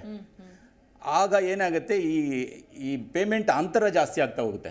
ಕಾರಣ ಏನು ಅಂದರೆ 2,000 ನನ್ನ ಸಂಪಾದನೆ ಇದ್ದರೆ 4,000 ಇವರು ವೆಚ್ಚ ಮಾಡಿದ್ರೆ ಉಳಿದಿದ್ದನ್ನು ಎಲ್ಲಿಂದ ತರೋದು? ಆ ಉಳಿದಿದ್ದನ್ನು ತರಬೇಕಾದ್ರೆ ಇವರು ಮತ್ತೆ ಈ ಟ್ಯಾಕ್ಸ್ ಕಲೆಕ್ಷನ್ ಆಗುತ್ತಲ್ಲ, ಅದರಲ್ಲಿ ಇವರು ಕೊಡ್ತಾ ಹೋಗ್ತಾರೆ. ಅದು ಈಗ 24 ತಿಂಗಳಲ್ಲಿ ನಿಂತಿದೆ. ಮೊನ್ನೆ 6 ತಿಂಗಳಲ್ಲಿ 30 ತಿಂಗಳವರೆಗೂ ಇತ್ತು. ಈ ಕಮಿಷನರ್ ಬಂದ ಮೇಲೆ ಸ್ವಲ್ಪ ಏನೋ ಅದ್ರ ಬಗ್ಗೆ ನಮ್ಮ ಒತ್ತಾಯದ ಮೇಲೆ ಒಂದು ಸ್ವಲ್ಪ ಗಮನ ತೊಗೊಂಡು ಒಂದು 6 ತಿಂಗಳು ಕಡಿಮೆ ಮಾಡಿದ್ದಾರೆ, ಅಂದರೆ ಕೊಡ್ತಾ ಬಂದಿದ್ದಾರೆ. ಹಂಗಾಗಿ 24 ತಿಂಗಳು ಉಳಿದಿದೆ. ಇದರಲ್ಲಿ ಈ ಪ್ಯಾಕೇಜಿದು ಸಮಸ್ಯೆ ನಮಗೆ ಈ ದೊಡ್ಡ ಸಮಸ್ಯೆ ಆಗಿದೆ. ಸರಿ, ನನ್ಗೊಂದು ಪ್ರಶ್ನೆ. ಒಂದು ಕಡೆ ಈ ಒಂದಷ್ಟು ಟೇಬಲ್ಗಳು ಪಾಸ್ ಆಗಿ ಅವ್ರ ಕೈಗೆ ಹಣ ಬರೋ ಅಷ್ಟರೊಳಗೆ ಅವ್ರು ಖರ್ಚು ಮಾಡಿದ್ದರಲ್ಲಿ ಅರ್ಧ ಮಾತ್ರ ಬರ್ತಿದೆ ಅದು ನಿಜ ಮೇಡಮ್. ಈಗ ಏನಾಗಿದೆ ನೋಡಿ, ಓಕೆ, ಇಲ್ಲಿ ಒಂದು ವ್ಯಕ್ತಿ ಒಂದು ವ್ಯವಹಾರ ಅಂತ ಮಾಡ್ಬೇಕಾದ್ರೆ ಅಥವಾ ಒಂದು ಬಿಸ್ನೆಸ್ ಪರ್ಪಸ್ ಆಗೋ ಅಥವಾ ಏನೋ ಒಂದು ಗುತ್ತಿಗೆದಾರರು ಅಂತಂದ್ರೆ ಏನೋ ಅಲ್ಪ ಸ್ವಲ್ಪ ಉಳಿಯುತ್ತಪ್ಪ ಅನ್ನೋ ನಿರೀಕ್ಷೆ ಇಟ್ಕೊಂಡು ಬಂದಿರ್ತಾರೆ. ಸೊ ಇಲ್ಲಿ ಅವ್ರಿಗೂ ಉಳಿತಾ ಇಲ್ಲ ಅನ್ನೋದೊಂದು ಆರೋಪ ಕೇಳಿ ಬರ್ತಾ ಇದೆ. ಇದ್ರ ಜೊತೆಗೆ ಸರ್ಕಾರಕ್ಕೆ ಇಷ್ಟು ಕೊಟ್ಟು ಇವ್ರು ಖರ್ಚು ಮಾಡಿರೋದ್ರಲ್ಲೇ ಅರ್ಧ ತಗೋತಿದ್ದಾರೆ ಅಂದ್ರೆ ಅಲ್ಲಿ ನಿಜವಾಗ್ಲೂ ಕಾಮಗಾರಿ ಎಷ್ಟು ಪ್ರಮಾಣದಲ್ಲಿ ಆಗ್ತಾ ಇದೆ? ಅದರಲ್ಲಿ ತಮಗೆ ಈ ವಿಷಯದಲ್ಲಿ ಒಳ್ಳೆ ಪ್ರಶ್ನೆ ಕೇಳಿದ್ರಿ. ನೋಡಿ, ಈಗ ಗುತ್ತಿಗೆದಾರರಿಗೆ ಪ್ರಾಮಾಣಿಕವಾಗಿ ಅವ್ರಿಗೆ ಏನು ಲಾಭ ಸಿಗಬೇಕೋ, ಅವ್ರ ಇನ್ವೆಸ್ಟ್ಮೆಂಟಿಗೆ ತಕ್ಕ ಲಾಭ ಏನು ಸಿಗಬೇಕೋ ಅದು ಸಿಗ್ತಾ ಇಲ್ಲ. ಅವ್ರಿಗೆ ಸಿಗ್ತಾ ಇರೋದು ಏನು ಅಂದರೆ ಅವ್ರು ಏನು ಪ್ರಾಮಾಣಿಕವಾಗಿ ಕೆಲಸ ಮಾಡ್ತಾರೆ ಆ ಹಣ ಮಾತ್ರ ಅವ್ರಿಗೆ ವಾಪಸ್ ಬರ್ತಾ ಇದೆ. ಅದ್ರ ಜೊತೆಗೆ ಜನಕ್ಕೆ ಪ್ರಾಮಾಣಿಕವಾಗಿ ಅಲ್ಲಿ ಯೋಜನೆಗಳು ಸಿಗ್ತಾ ಇದೆ ಅಂತ ಹೇಳ್ತೀವಿ. ಯೋಜನೆಗಳು ಕೆಲವು ಸರ್ತಿ ಸಿಕ್ಕಲೂಬಹುದು. ಇಲ್ಲಿ 2 ವರ್ಗ ಇದೆ. ಒಂದು ಒಡೆದು ತಿನ್ನೋ ಜನ ಇದ್ದಾರೆ, ಒಂದು ದುಡಿದು ತಿನ್ನೋ ಜನ ಇದ್ದಾರೆ. ಈ ದುಡಿದು ತಿನ್ನೋ ವರ್ಗ ಕೆಲಸ ಮಾಡ್ತಾರೆ, ಈ ಒಡೆದು ತಿನ್ನೋ ಜನ ಕೆಲಸ ಮಾಡೋದಿಲ್ಲ. ವಾಮ ಮಾರ್ಗದಲ್ಲೇನೆ ಬಿಲ್ ಬರೆಸ್ತಾರೆ, ವಾಮ ಮಾರ್ಗದಲ್ಲೇನೆ ಪೇಮೆಂಟ್ ತಗೊಳ್ತಾರೆ, ವಾಮ ಮಾರ್ಗದಲ್ಲೇ ಎಲ್ಲರೂ ನಡೆಯುತ್ತೆ.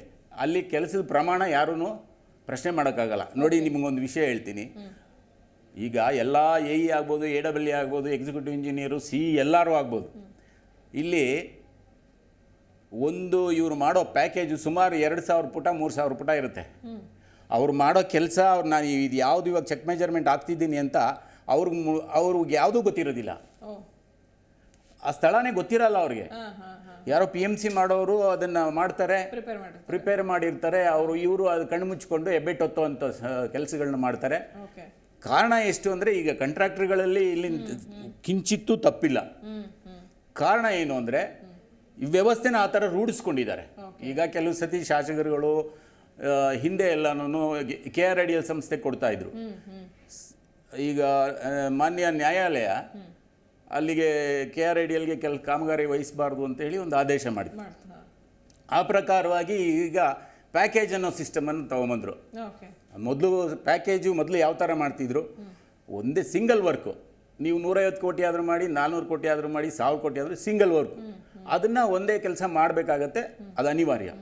ನೀವು ಇಲ್ಲಿ ಕಸ ಎತ್ತೋದು ಪ್ಯಾಕೇಜು, ಬಣ್ಣ ಬಳಿಯೋದು ಪ್ಯಾಕೇಜು, ಆ ಶಿಲ್ಟ್ ಎತ್ತೋದು ಪ್ಯಾಕೇಜು. ಇದು ಯಾವ ಒಂದು ಲೆಕ್ಕಾಚಾರ? ಆಮೇಲೆ ಎಲ್ರೂ ಇದರಿಂದ ಸರ್ಕಾರಕ್ಕೆ ಈ ಪ್ಯಾಕೇಜ್ ಒಂದು ಸಿಸ್ಟಮ್ ಇದೆಯಲ್ಲ, ಇದರಿಂದ ಯಾವ ರೀತಿ ಲಾಭ ಆಗ್ತಾ ಇದೆ ಅಂತ ಹೇಳ್ತೀರಾ? ಸರ್ಕಾರಕ್ಕೆ ಏನು ಲಾಭ ಇಲ್ಲ. ಸ್ಥಳೀಯವಾಗಿ ನಾವೇನು ಕೆಲಸಗಳು ಮಾಡ್ತೀವಿ, ಸರ್ಕಾರಕ್ಕೆ ಏನು ಲಾಭ ಆಗ್ತಾ ಇಲ್ಲ, ವೇಸ್ಟ್ ಆಗ್ತಾ ಇದೆ, ತುಂಬಾ ನಷ್ಟ ಆಗ್ತದೆ. ಎಲ್ಲ ಅವೈಜ್ಞಾನಿಕ. ಓಕೆ ಸರ್, ಮತ್ತೆ ಮಾತಾಡಿಸ್ತೀನಿ ನಾನು ನಿಮ್ಮನ್ನ. ಎಸ್ ಮಥಾಯಿ ಸರ್, ಇದುವರೆಗೂ ಗುತ್ತಿಗೆದಾರರು ವೆಂಕಟೇಶ್ ಸಾಕಷ್ಟು ಮಾಹಿತಿಯನ್ನ ಹೇಳಿದ್ರು, ಆಗ್ತಿರುವಂತಹ ಒಂದು ಪರಿಸ್ಥಿತಿಯನ್ನ, ವಾಸ್ತವವನ್ನ ನಮ್ಮ ಮುಂದಿಡುವಂತಹ ಪ್ರಯತ್ನ ಮಾಡಿದ್ರು. ಏನ್ ಹೇಳ್ತಿದ್ರೆ, ಏನ್ ಅನ್ಸುತ್ತೆ ಸರ್ ಇವ್ರ ಮಾತುಗಳನ್ನ ಕೇಳಿದಾಗ ತಮಗೆ? ಈಗ ನಾನು ಈಗಾಗಲೇ ಹೇಳಿದಂಗೆ ಸರ್ಕಾರಕ್ಕೆ ನೋಡಿ ಯಾವುದೇ ಬದ್ಧತೆ ಇಲ್ಲ. ಸರ್ಕಾರಕ್ಕೆ ಬರೀ ದುಡ್ಡು ಬರಬೇಕು. ಈಗ ನೀವು ಪ್ಯಾಕೇಜ್ ಅಂತ ಹೇಳಿದ್ರೆ ಒಂದು ವಿಷಯ ನಿಮ್ಗೆ ಹೇಳ್ತೇನೆ. ಒಂದು ಸಿವಿಲ್ ವಿಷಯ, ಒಂದು ಪೋರ್ಟಲ್ ಫಿಲ್ಅಪ್ ಮಾಡುವಂತ ಇರ್ಬೋದು, ಯಾವುದೋ ಒಂದು ಬಿಲ್ಡಿಂಗ್ ನಲ್ಲಿರುವಂತ ಒಂದು ಎಲೆಕ್ಟ್ರಿಕಲ್ ಕಾಂಟ್ರಾಕ್ಟ್ ಇರ್ಬೋದು, ಸಾಲಿಡ್ ವೇಸ್ಟ್ ಮ್ಯಾನೇಜ್ಮೆಂಟ್, ಇದನ್ನ ಹೆಂಗೆ ಅವರು ಪ್ಯಾಕೇಜ್ ಮಾಡ್ತಾರೆ? ಈಗ ಅವರಿಗೆ ಈಗ ವೈಜ್ಞಾನಿಕವಾಗಿ ಒಬ್ಬ ಎಲೆಕ್ಟ್ರಿಕಲ್ ಕಾಂಟ್ರಾಕ್ಟರ್ ಅಂತ ಹೇಳಿದ್ರೆ ಅವನು ಎಲೆಕ್ಟ್ರಿಕಲ್ ವರ್ಕ್ ಅನ್ನು ಮಾಡ್ಲಿಕ್ಕೆ ಅವನು ನಾಲೆಜ್ ಇದೆ, ಸಶಕ್ತನಾಗಿದ್ದಾನೆ, ಅವನಿಗೆ ಅವರದ್ದು ಟೆಕ್ನಿಕಾಲಿಟೀಸ್ ಎಲ್ಲ ಗೊತ್ತಿದೆ. ಈಗ ಏನು ಗೊತ್ತಿಲ್ಲ, ಒಬ್ಬ ಚಮ್ಮಾರ ಒಬ್ಬ ಮಿನಿಸ್ಟರ್ನ ಒಬ್ರು ಡಮ್ಮಿ ಆಗಿ ಒಬ್ಬರನ್ನ ನಿಲ್ಲಿಸ್ತಾನೆ. ಅವನು ಚಮ್ಮಾರ ಇರ್ಬೋದು ಅಥವಾ ಅವನಿಗೆ ಏನು ಗೊತ್ತಿರೋದಿಲ್ಲ. ಅವನು ಸಬ್ ಕಾಂಟ್ರಾಕ್ಟರ್ ತಕೊಂಡು ಯಾರ್ಯಾರೋ ಒಬ್ಬ ಇವರನ್ನು ತಗೊಂಡು ಕೆಲಸ ಮಾಡುವಾಗ ವೈಜ್ಞಾನಿಕವಾಗಿ ಕೆಲಸ ಆಗಲ್ಲ. ನಿಮ್ಗೀಗ ಸಿವಿಲ್ ಇಂಜಿನಿಯರ್ ಒಂದು ಸಿವಿಲ್ ಕಾಂಟ್ರಾಕ್ಟರ್ ತಗೊಂಡ್ರೆ ಅವನಿಗೆ ಗೊತ್ತಿದೆ ರೋಡ್ ಹೆಂಗ್ ಮಾಡ್ಬೇಕು, ಬಿಲ್ಡಿಂಗ್ ಹೆಂಗ್ ಮಾಡ್ಬೇಕು ಅಂತ.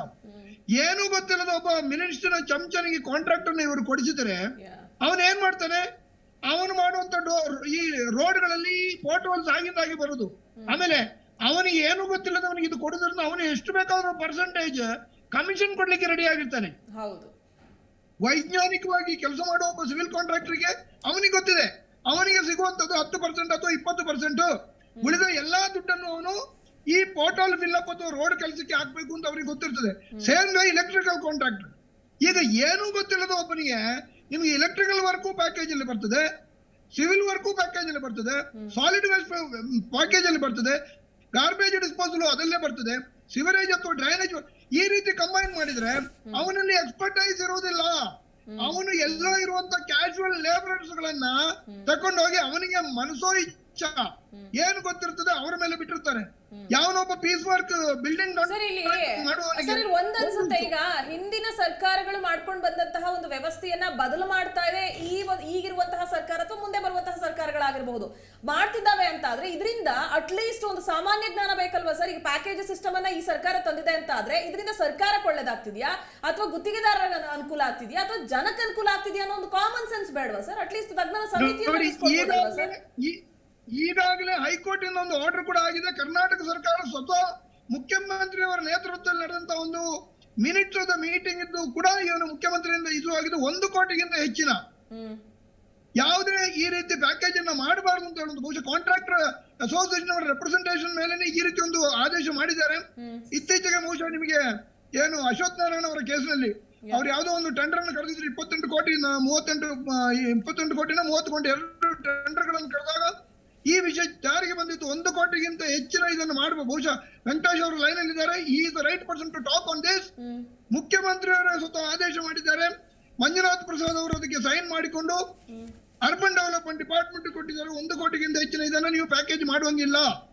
Whether I am right or not, if my memory is correct, this is the order passed by Honorable Chief Minister, signed by Manjunath Prasad. ನಿಮ್ಮ ವೆಂಕಟೇಶ್ ಅವರು ಇದಕ್ಕೆ ಅವ್ರಿಗೆ ಗೊತ್ತಿರಬೇಕು. he should comment on this. Venkatesh ಅವರೇ, ಎಸ್ ಏನ್ ಹೇಳ್ತೀರಾ ಸರ್ ಇದಕ್ಕೆ? ಅವ್ರಿಗೆ ಗೊತ್ತಿದೆ ಇಲ್ಲೋ ಗೊತ್ತಿಲ್ಲ, ಬಟ್ ನಾವು ಇದನ್ನ ರಿಸರ್ಚ್ ಮಾಡಿದ್ದೇವೆ. 1 ಕೋಟಿಗಿಂತ ಹೆಚ್ಚಿನ ಪ್ಯಾಕೇಜ್ ಡೀಲ್ ಅನ್ನು ಕೊಡಬಾರದು ಅಂತ ಹೇಳಿ ಸರ್ಕಾರನೇ ಆದೇಶ ಮಾಡಿದ್ದಾರೆ. ಆದ್ರೂ ಕೂಡ ಈ ಮಂತ್ರಿಗಳು ಬೇಕಾಬಿಟ್ಟಿ ಮನಸೋ ಇಚ್ಛೆ ಒಟ್ಟಿನಲ್ಲಿ ದುಡ್ಡು ಬಂದ್ರೆ ಅವನು ಬೇಕಾದ್ರೆ ಒಬ್ಬ ಅಟೆಂಡರ್ಗೂ ಕೊಡ್ತಾರೆ ಕಾಂಟ್ರಾಕ್ಟ್ ಪ್ಯಾಕೇಜ್ ಡೀಲ್ ಅಂತ ಹೇಳ್ಕೊಂಡು. ಯಾಕಂದ್ರೆ ಅವ್ರಿಗೆ they are not interested in quality, they are interested only in money. ಸರ್ಕಾರದಲ್ಲಿರುವ ಮಂತ್ರಿಗಳು MLAಗಳು ದೇ ಹ್ಯಾವ್ ಬಿಕಮ್ ಲೂಟರ್ಸ್. ಎಷ್ಟು ಬೇಜಾರಾಗ್ತದೆ ಅಂತ ಹೇಳಿದ್ರೆ ಆರ್ ವಿ ಸ್ಟುಪಿಡ್, ನಾವೆಲ್ಲ ಮೂರ್ಖರಿದ್ದೇವ, ನಮ್ಗೆ ಇದನ್ನ ಅಯ್ಯೋ ನಮಗೆ ಇದು ಕೇಳಕ್ಕಾಗಲ್ಲ, ಇದನ್ನ ನಮಗೆ ಊಹಿಸಲಿಕ್ಕೂ ಆಗಲ್ಲ. ಈ ಕಳೆದ ಬೊಮ್ಮಾಯಿ ಸರ್ಕಾರ ಕಳೆದ 1 ವರ್ಷದಲ್ಲಿ ಏನಾಗ್ತದೆ ಅಂದ್ರೆ ಬೊಮ್ಮಾಯಿ ಅವರಿಗೆ ಸರ್ಕಾರದಲ್ಲಿ ಏನ್ ಮಾಡ್ತಾ ಇದೆ ಗೊತ್ತಿಲ್ಲ. ನನಗೆ ಸಿಕ್ಕಿರುವಂತ ಅನ್ಕನ್ಫರ್ಮ್ಡ್ ನ್ಯೂಸ್ ಇದು, ನಾನು ಹೇಳ್ತೇನೆ ಅನ್ಅಫಿಷಿಯಲ್ ನ್ಯೂಸ್ ಪ್ರಕಾರ ಪ್ರತಿ ಇಲಾಖೆಯಿಂದ 3% ಮುಖ್ಯಮಂತ್ರಿಗೆ ಹೋದ್ರೆ ಸಾಕು, ಮುಖ್ಯಮಂತ್ರಿ ಕಣ್ಣು ಮುಚ್ಚಿ ಕೂತ್ಕೊಳ್ತಾರೆ. ಸಂಬಂಧಪಟ್ಟ ಮಂತ್ರಿಗಳಿಗೆ ಅದು 40% ಇರ್ಬೋದು, 50%. ನೀವು ಏನೇ ಮಾಡಿ ಮುಖ್ಯಮಂತ್ರಿಗೆ 3% ಬಂದ್ರೆ ಮುಖ್ಯಮಂತ್ರಿ ನನಗಿದು ಗೊತ್ತಿಲ್ಲ ಕಣ್ಣು ಮುಚ್ಚಿ ಕೂತ್ಕೊಂಡಿರ್ತಾರೆ. ರಿಮೋಟ್ ಕಂಟ್ರೋಲ್ಡ್ ಮುಖ್ಯಮಂತ್ರಿಗಳು. ಬಹುಶಃ ನಮ್ಮ ಕರ್ನಾಟಕ ರಾಜ್ಯದ ಇತಿಹಾಸದಲ್ಲಿ ಕಳೆದ 1 ವರ್ಷ ಬೊಮ್ಮಾಯಿ ಅವರು ಬಂದ ಅವತ್ತಿನಿಂದ ಏನ್ ನಡೀತಾ ಇದೆ ಬೊಮ್ಮಾಯಿ ಅವರ ಗಮನಕ್ಕೆ ಇಲ್ಲ. ಅದು ರಿಮೋಟ್ ಕಂಟ್ರೋಲ್ ಅಲ್ಲಿ ವರ್ಕ್ ಆಗ್ತಾ ಇದೆ ಅಂತ ಹೇಳುವಂತದ್ದು ಎಲ್ಲರಿಗೂ ಗೊತ್ತಿರುವಂತ ವಿಷಯ. ಇದು ನಮ್ಮ ದೌರ್ಭಾಗ್ಯ, ನಾಡಿನ ಜನತೆಯ ದೌರ್ಭಾಗ್ಯ. ಬಹುಶಃ ಜನ ವೋಟ್ ಮಾಡುವಾಗ ಎಚ್ಚೆತ್ತು ವೋಟ್ ಮಾಡಬೇಕು, ಒಳ್ಳೆ ಕ್ಯಾಂಡಿಡೇಟ್ ಗಳಿಗೆ ವೋಟ್ ಮಾಡಬೇಕು. ಬಿಜೆಪಿ ಕಾಂಗ್ರೆಸ್ ಅಂತ ಪಾರ್ಟಿ ನೋಡದೆ ಜನಪರ ಕೆಲಸ ಮಾಡುವಂತಹ, ಜನರ ಬಗ್ಗೆ ಕಾಳಜಿ ಇರುವಂತಹ, ಜನರ ಸಮಸ್ಯೆಗಳನ್ನ ಅರ್ಥ ಮಾಡಿಕೊಂಡು ಸಮಸ್ಯೆಗಳಿಗೆ ಪರಿಹಾರವನ್ನ ಕಂಡುಹಿಡಿಯಲಿಕ್ಕೆ ಸಾಧ್ಯವಿರುವಂತಹ ಕ್ಯಾಂಡಿಡೇಟ್ ಗಳನ್ನ ಚುನಾವಣೆಯಲ್ಲಿ ಗೆಲ್ಲಿಸಬೇಕು ಅಂತ ಮಾತ್ರ ನಾನು ಹೇಳಲಿಕ್ಕೆ ಇಷ್ಟಪಡ್ತೇನೆ. ಎಸ್ ರಕ್ಷಿತ್ ಅವರೇ, ಇದುವರೆಗೂ ಕೂಡ ತಾವು ಕೂಡ ಕೇಳಿದ್ರಿ, ವೆಂಕಟೇಶ್ ಸರ್ ಕೂಡ ಹೇಳ್ತಾ ಇದ್ರು ವ್ಯವಸ್ಥೆ ಹೇಗಿದೆ, ಪ್ಯಾಕೇಜ್ ಸಿಸ್ಟಮ್ ಅಲ್ಲಿ ಯಾವ ರೀತಿಯಾಗಿ ಒಂದು ರೀತಿ ಅವೈಜ್ಞಾನಿಕವಾಗಿ ಈ ಸಿಸ್ಟಮ್ ಮಾಡಿದ್ದಾರೆ, ಇದರಿಂದ ಸರ್ಕಾರಕ್ಕೂ ಏನು ಅನುಕೂಲ ಇಲ್ಲ, ಒಂದು ಕಡೆ ಜನಕ್ಕೂ ಕೂಡ ಏನು ಒಳ್ಳೇದಾಗ್ತಿಲ್ಲ ಅಥವಾ ಯೋಜನೆಗಳು ಜನರ ಕೈಗೂ ಕೂಡ ಸೇರ್ತಾ ಇಲ್ಲ.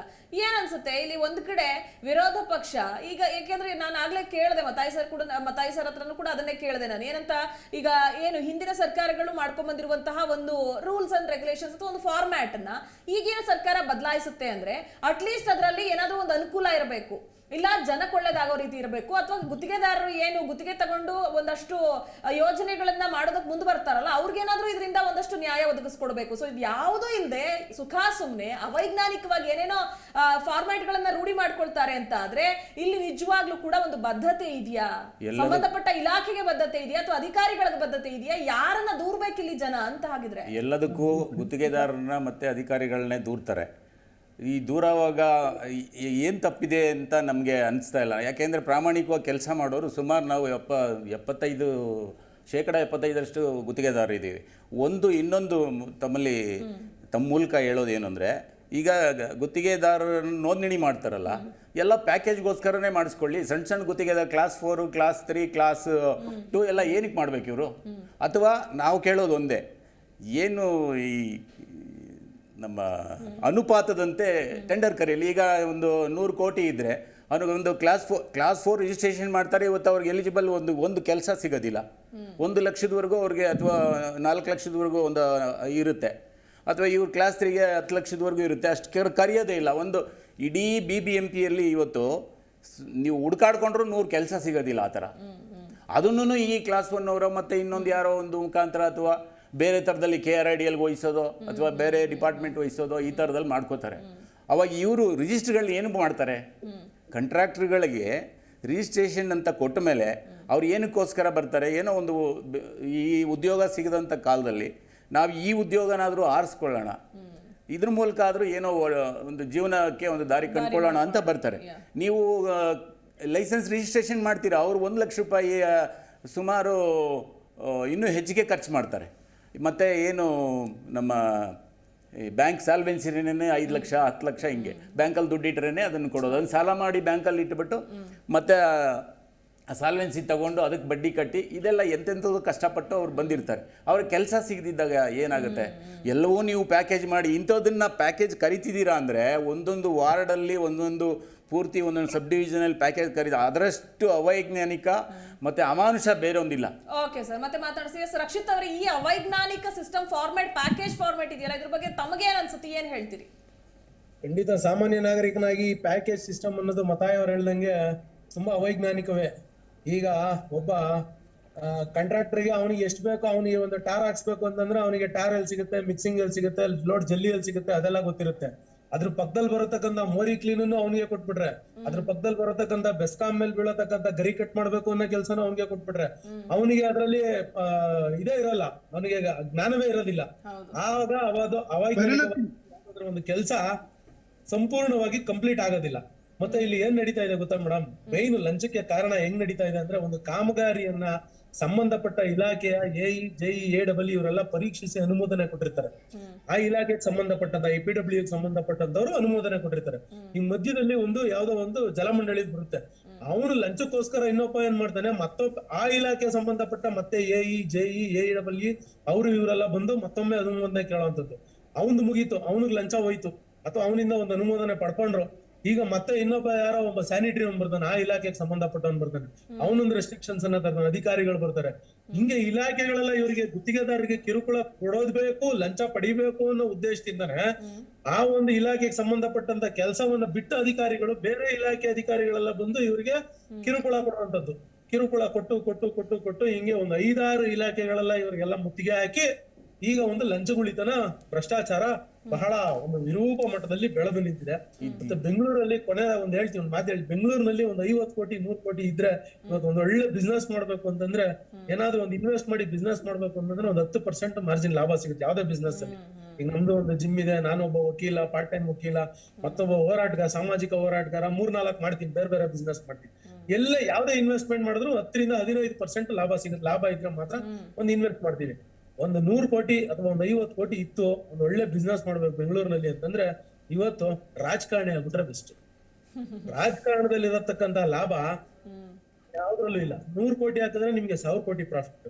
ನೀವು 100 ಕೋಟಿ ಹಾಕಿ ಬೆಳಗ್ಗೆ 4 ಗಂಟೆಗೆ ಎದ್ದು ರಾತ್ರಿ 11 ಗಂಟೆವರೆಗೂ ನೀವು ಅವ್ರ ಮುಂದೆ ಕೈ ಚಾಚಿ, ಇವ್ರ ಮುಂದೆ ಕೈ ಚಾಚಿ, GST ಕಟ್ಟಿ, ವ್ಯಾಟ್ ಕಟ್ಟಿ, ಸಂಬಳ ಕೊಟ್ಟು ನಾವು ಲೇಬರ್ ಲಾಸ್ ಫಾಲೋ ಮಾಡಿ ಕಟ್ಟೋದಕ್ಕಿಂತ ಅಧಿಕಾರವನ್ನ ಪಡ್ಕೊಂಡು ಜನಗಳೇ ನಮ್ಮ ಮುಂದೆ ಕೈ ಕಟ್ಕೊಂಡು ನಮ್ಮ ಮುಂಡಿ ಒಳಗಡೆ ಕಾಸು ಹಾಕ್ಬಿಟ್ಟು ಹೋಗ್ತಾರೆ ಅಂತಂದ್ರೆ 50 ಕೋಟಿ ಹಾಕಿ ನಾನು ಕಾರ್ಪೊರೇಟರ್ ಶಾಸಕನ ಆಗೋದು ಬೆಸ್ಟ್ ಅಂತ ಒಂದು ಪರಿಸ್ಥಿತಿ ಭ್ರಷ್ಟ ವ್ಯವಸ್ಥೆ ಇವತ್ತು ಸರ್ಕಾರ ತಂದು ಇದೇ ಮೇಕ್ ಇನ್ ಇಂಡಿಯಾ. ಇವ್ರು ಕರೆ ಕೊಟ್ಟರೆ ಮೇಕ್ ಇನ್ ಇಂಡಿಯಾ ಅಂದ್ರೆ ಯಾವ್ದು ಗೊತ್ತಾ?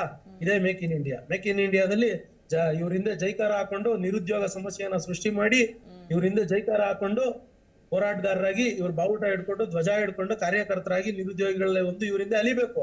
ಇಲ್ಲ ಯಾವನಾದ್ರು ದುಡ್ಡಿದ್ರೆ ಅವ್ರ ಪಾರ್ಟಿಗೆ ಸೇರ್ಕೊಂಡು ಮುಂದಿನ ದಿನಗಳಲ್ಲಿ ಇವ್ರ ಬಾವುಟ ಕಟ್ಟಿ ಇವ್ರಿಗೆ ಪ್ರಚಾರ ಮಾಡಿ ರಾಜಕಾರಣಿ ಆದ್ರೆ ಅವ್ರುಗಳಿಗೆ ಫೀಡ್ ಮಾಡುವಂತ ಗುತ್ತಿಗೆದಾರ ಹಾಗೆ ಅಂದ್ರೆ ಯಾರು ಕೂಡ ಏನು ಮನೆಯಿಂದ ದುಡ್ಡನ್ನ ಸುಮ್ನೆ ಇನ್ನೊಬ್ರು ಉಪಕಾರಕ್ಕೆ ಅಥವಾ ಇನ್ನೊಬ್ರಿಗೋಸ್ಕರ ಜನ ಎಲ್ಲಿ ಬದುಕ್ತಾರೆ ಸರ್? ಎಲ್ಲ ನೋಡಿ ಮೇಡಮ್, ನೋಡಿ ಗುತ್ತಿಗೆದಾರ ಮಾತ್ರನೇ ತನ್ನ ಮನೆ ಆಸ್ತಿ ಪ್ರತಿಯೊಂದು ಮಾರಾಟ ಮಾಡಿ ಫಸ್ಟ್ ಅವನು ಕಾಂಟ್ರಾಕ್ಟ್ಗೆ ಅಂತ ಬರ್ತಾನೆ. ಬೇರೆ ಇನ್ನು ಯಾರೂ ಬರೋದಿಲ್ಲ. ಬರ್ತಾನೆ, ಇಲ್ಲಿ ಕಳ್ಕೊಂಡು ಹೋಗ್ತಾನೆ. ಈಗ ಒಡೆದು ತಿನ್ನೋ ವ್ಯಕ್ತಿಗಳು ಅವ್ರು ಎಲ್ಲೋ ಹೋಗ್ತಾರೆ, ದುಡ್ಡು ತಿನ್ನೋರು ಆ ಮಟ್ಟದಲ್ಲೇ ಇರ್ತಾರೆ. ಅವನಿಗೆ ಸೀಮಿತವಾದ ಸಂಪಾದನೆ ಇರುತ್ತೆ, ಅವನು ಅದರಲ್ಲೇ ನೆಮ್ಮದಿ ಕಂಡುಕೊಳ್ತಾನೆ. ಬಟ್ ಇವ್ರಂಗಲ್ಲ, ಒಡೆದು ತಿನ್ನೋ ಈ ವ್ಯವಸ್ಥೆ ಹಿಂಗಲ್ಲ. ಅವ್ರದ್ದು ಏನಿದ್ರು ಯಾರು ಹೆಂಗಾದರೂ ಆಗಲಿ ಆ ಸರ್ಕಾರದ ಹುಂಡಿಯಲ್ಲಿರೋದು ಗುತ್ತಿಗೆದಾರರ ಮೂಲಕ ಇವ್ರಿಗೆ ಬರಬೇಕು. ಏಕೆಂದರೆ ನೇರವಾಗಿ ಈ ನಮ್ಮ ವ್ಯವಸ್ಥೆಯಲ್ಲಿ ಗುತ್ತಿಗೆದಾರರಿಗೆ ಮಾತ್ರನೇ ನೇರವಾಗಿ ಸರ್ಕಾರದಿಂದ, ಯಾಕೆಂದರೆ ಗುತ್ತಿಗೆದಾರ ಸರ್ಕಾರದ ಹತ್ರ ವ್ಯವಹಾರ ಮಾಡೋರು, ಬೇರೆ ಇನ್ಯಾರೂ ಆಗೋದಿಲ್ಲ. ಯಾವುದೇ ಹಣ ಬರಬೇಕಾದ್ರೆ ಎಂಥ ಸರ್ಕಾರದ ಹಣ ಬರಬೇಕಾದ್ರೆ ಒಬ್ಬ ಏಜೆನ್ಸಿ ಅಂದರೆ ಒಬ್ಬ ಗುತ್ತಿಗೆದಾರ ಆಗ್ಬೋದು, ಒಬ್ಬ ಏಜೆನ್ಸಿ, ಒಬ್ಬ ಬೇರೆ ಇನ್ನೋ ಒಂದು ಮೂಲಕದಲ್ಲೇ ಬರಬೇಕು. ಇವರು ಬರೋ ಹಣನ ಇವನು ಏನು ಈ ಕೋತಿ ತಿಂದು ಮೇಕೆ ಮೂತಿಗೆ ಒರೆಸ್ತು ಅಂತ ಒಂದು ಗದೆ ಹೇಳ್ತಾರಲ್ಲ, ಆ ಪ್ರಕಾರದಲ್ಲಿ ನಡೀತಾ ಬಂದಿದೆ. ಈಗ ಏನು ಇವಾಗಲೇ ಒಂದು ಆಗ್ತಿರೋ ಸಮಸ್ಯೆಗಳ ಕುರಿತಾಗಿ ಆಯುಕ್ತರ ಗಮನಕ್ಕೆ ತಂದಿದ್ದೀರಿ. ಸೊ ತುಷಾರ್ ಗಿರಿನಾಥ್ ಅವರು ಸ್ವೀಕಾರ ಮಾಡಿದ್ದಾರೆ. ಸೊ ಅವ್ರ ಕಡೆಯಿಂದ ಸಿಕ್ಕಂತಹ ರಿಪ್ಲೈ ಏನಿದೆ ಸದ್ಯಕ್ಕೆ? ಈ ಬಗ್ಗೆ ನಾವು ಪರಿಶೀಲನೆ ಮಾಡ್ತೀವಿ, ನೋಡಿ ಅದ್ರ ಬಗ್ಗೆ ಗಮನ ಹರಿಸ್ತೀವಿ ಅಂತ ಹೇಳ್ತಾರೆ. ಬಟ್ ಅವರುಗಳ ಒತ್ತಡ ಏನಿದೆಯೋ ನಾವು ಅದನ್ನ ಹೇಳಲಿಕ್ಕೆ ಬರೋದಿಲ್ಲ. ಈ ಒಂದು ಬೆಳವಣಿಗೆ ಆದ್ಮೇಲೆ ಸರ್ಕಾರ ಹೇಳ್ತಾ ಇದೆ, ವಿರೋಧ ಪಕ್ಷದ ನಾಯಕ ಸಿದ್ದರಾಮಯ್ಯ ಅವರನ್ನ ಭೇಟಿ ಮಾಡಿ ಬಂದ ಬಳಿಕ ಈ ಡೆವಲಪ್ಮೆಂಟ್ ಆಗ್ತಾ ಇದೆ, ಇದರಲ್ಲಿ ಯಾವುದೇ ರೀತಿಯಾದಂತಹ ಹುರುಳಿಲ್ಲ. 50% ಕಮಿಷನ್ ಬಿಬಿಎಂಪಿಯ ವಲಯದಲ್ಲಿ ಅಥವಾ ಕಾಮಗಾರಿಗಳಿಗೆ ಸಂಬಂಧಪಟ್ಟಂತೆ ಯಾವುದೇ ಕಾರಣಕ್ಕೂ ಈ ಪದ್ಧತಿ ಇಲ್ಲ ಅಂತ ಸರ್ಕಾರ ಮಾತಾಡ್ತೀನಿ ಮೇಡಮ್. ತಮಗೆ ಈಗ ನೀವು ಆ ಥರ ಒಂದು ಇರಬೇಕು ಅಂದರೆ ನೀವು ಈಗಲೇ ಒಂದು ಸರ್ಕಾರದ್ದು ಯಾವುದಾದ್ರೂ ಪೇಮೆಂಟ್ ಆಗಿರೋಂಥ ಒಂದು ಫೈಲ್ ತೊಗೊಳ್ಳಿ, ಅದರಲ್ಲಿ ಎಷ್ಟು ಟೇಬಲ್ ಬಂದಿದೆ ಅಂತ ನಿಮ್ಗೆ ಗೊತ್ತಾಗ್ಬಿಡುತ್ತೆ. ಯಾವ್ಯಾವ ಟೇಬಲ್ಗಳಲ್ಲಿ ಆ ಫೈಲ್ ಹೋಗಿದೆ ಅಂತ ನಿಮಗೆ 100% ನಿಮಗೆ ಗೊತ್ತಾಗ್ಬಿಡುತ್ತೆ. ನಾವು ಸುಳ್ಳು ಹೇಳೋದಾದರೆ ನಾವು ಅದರಿಂದ ಏನಾದ್ರೂ ನಮ್ಮ ನೋವನ್ನು ನಾವು ಹೇಳ್ಕೊಂಡ್ರೆ ಅವ್ರು ಬೇರೆ ಥರದಲ್ಲಿ ಈಗಿನ ಸರ್ಕಾರದಲ್ಲಿ ಈ ವ್ಯವಸ್ಥೆ ಇದೆ. ಈ ಹಿಂದಿನ ಎಲ್ಲ ಸರ್ಕಾರಗಳಲ್ಲೂ ಈ ವ್ಯವಸ್ಥೆ ಇದೆ. ಬಟ್ ಈಗ ಅದು ಉತ್ತುಂಗಕ್ಕೇರಿದೆ. ಮೊದಲು KRIDLಗೆ ವಹಿಸ್ತಾ ಇದ್ರು ಸರ್ಕಾರ. ಮಾನ್ಯ ನ್ಯಾಯಾಲಯ ಅದಕ್ಕೆ ಹದ್ದುಬಸ್ತು ಕೊಟ್ಟಾಗ ಈಗ ವಾಮ ಮಾರ್ಗದಿಂದ ಈಗ ಪ್ಯಾಕೇಜ್ ಅನ್ನೋ ಸಿಸ್ಟಮ್ ಮಾಡಿ ಎಲ್ರಿಗೂ ಗೊತ್ತಾಗುತ್ತೆ. ಒಂದು ಯಾವುದೋ ಒಂದು ಸಿಲ್ಟ್ ಎತ್ತೋದನ್ನು ಸಹ ಅವರು ಪ್ಯಾಕೇಜಲ್ಲಿ ಸೇರಿಸ್ತಾರೆ ಅಂದ್ರೆ ಎಂತ ಅನ್ಯಾಯ ಅಂತ ಯಾರಿಗಾದ್ರೂ ಗೊತ್ತಾಗುತ್ತೆ.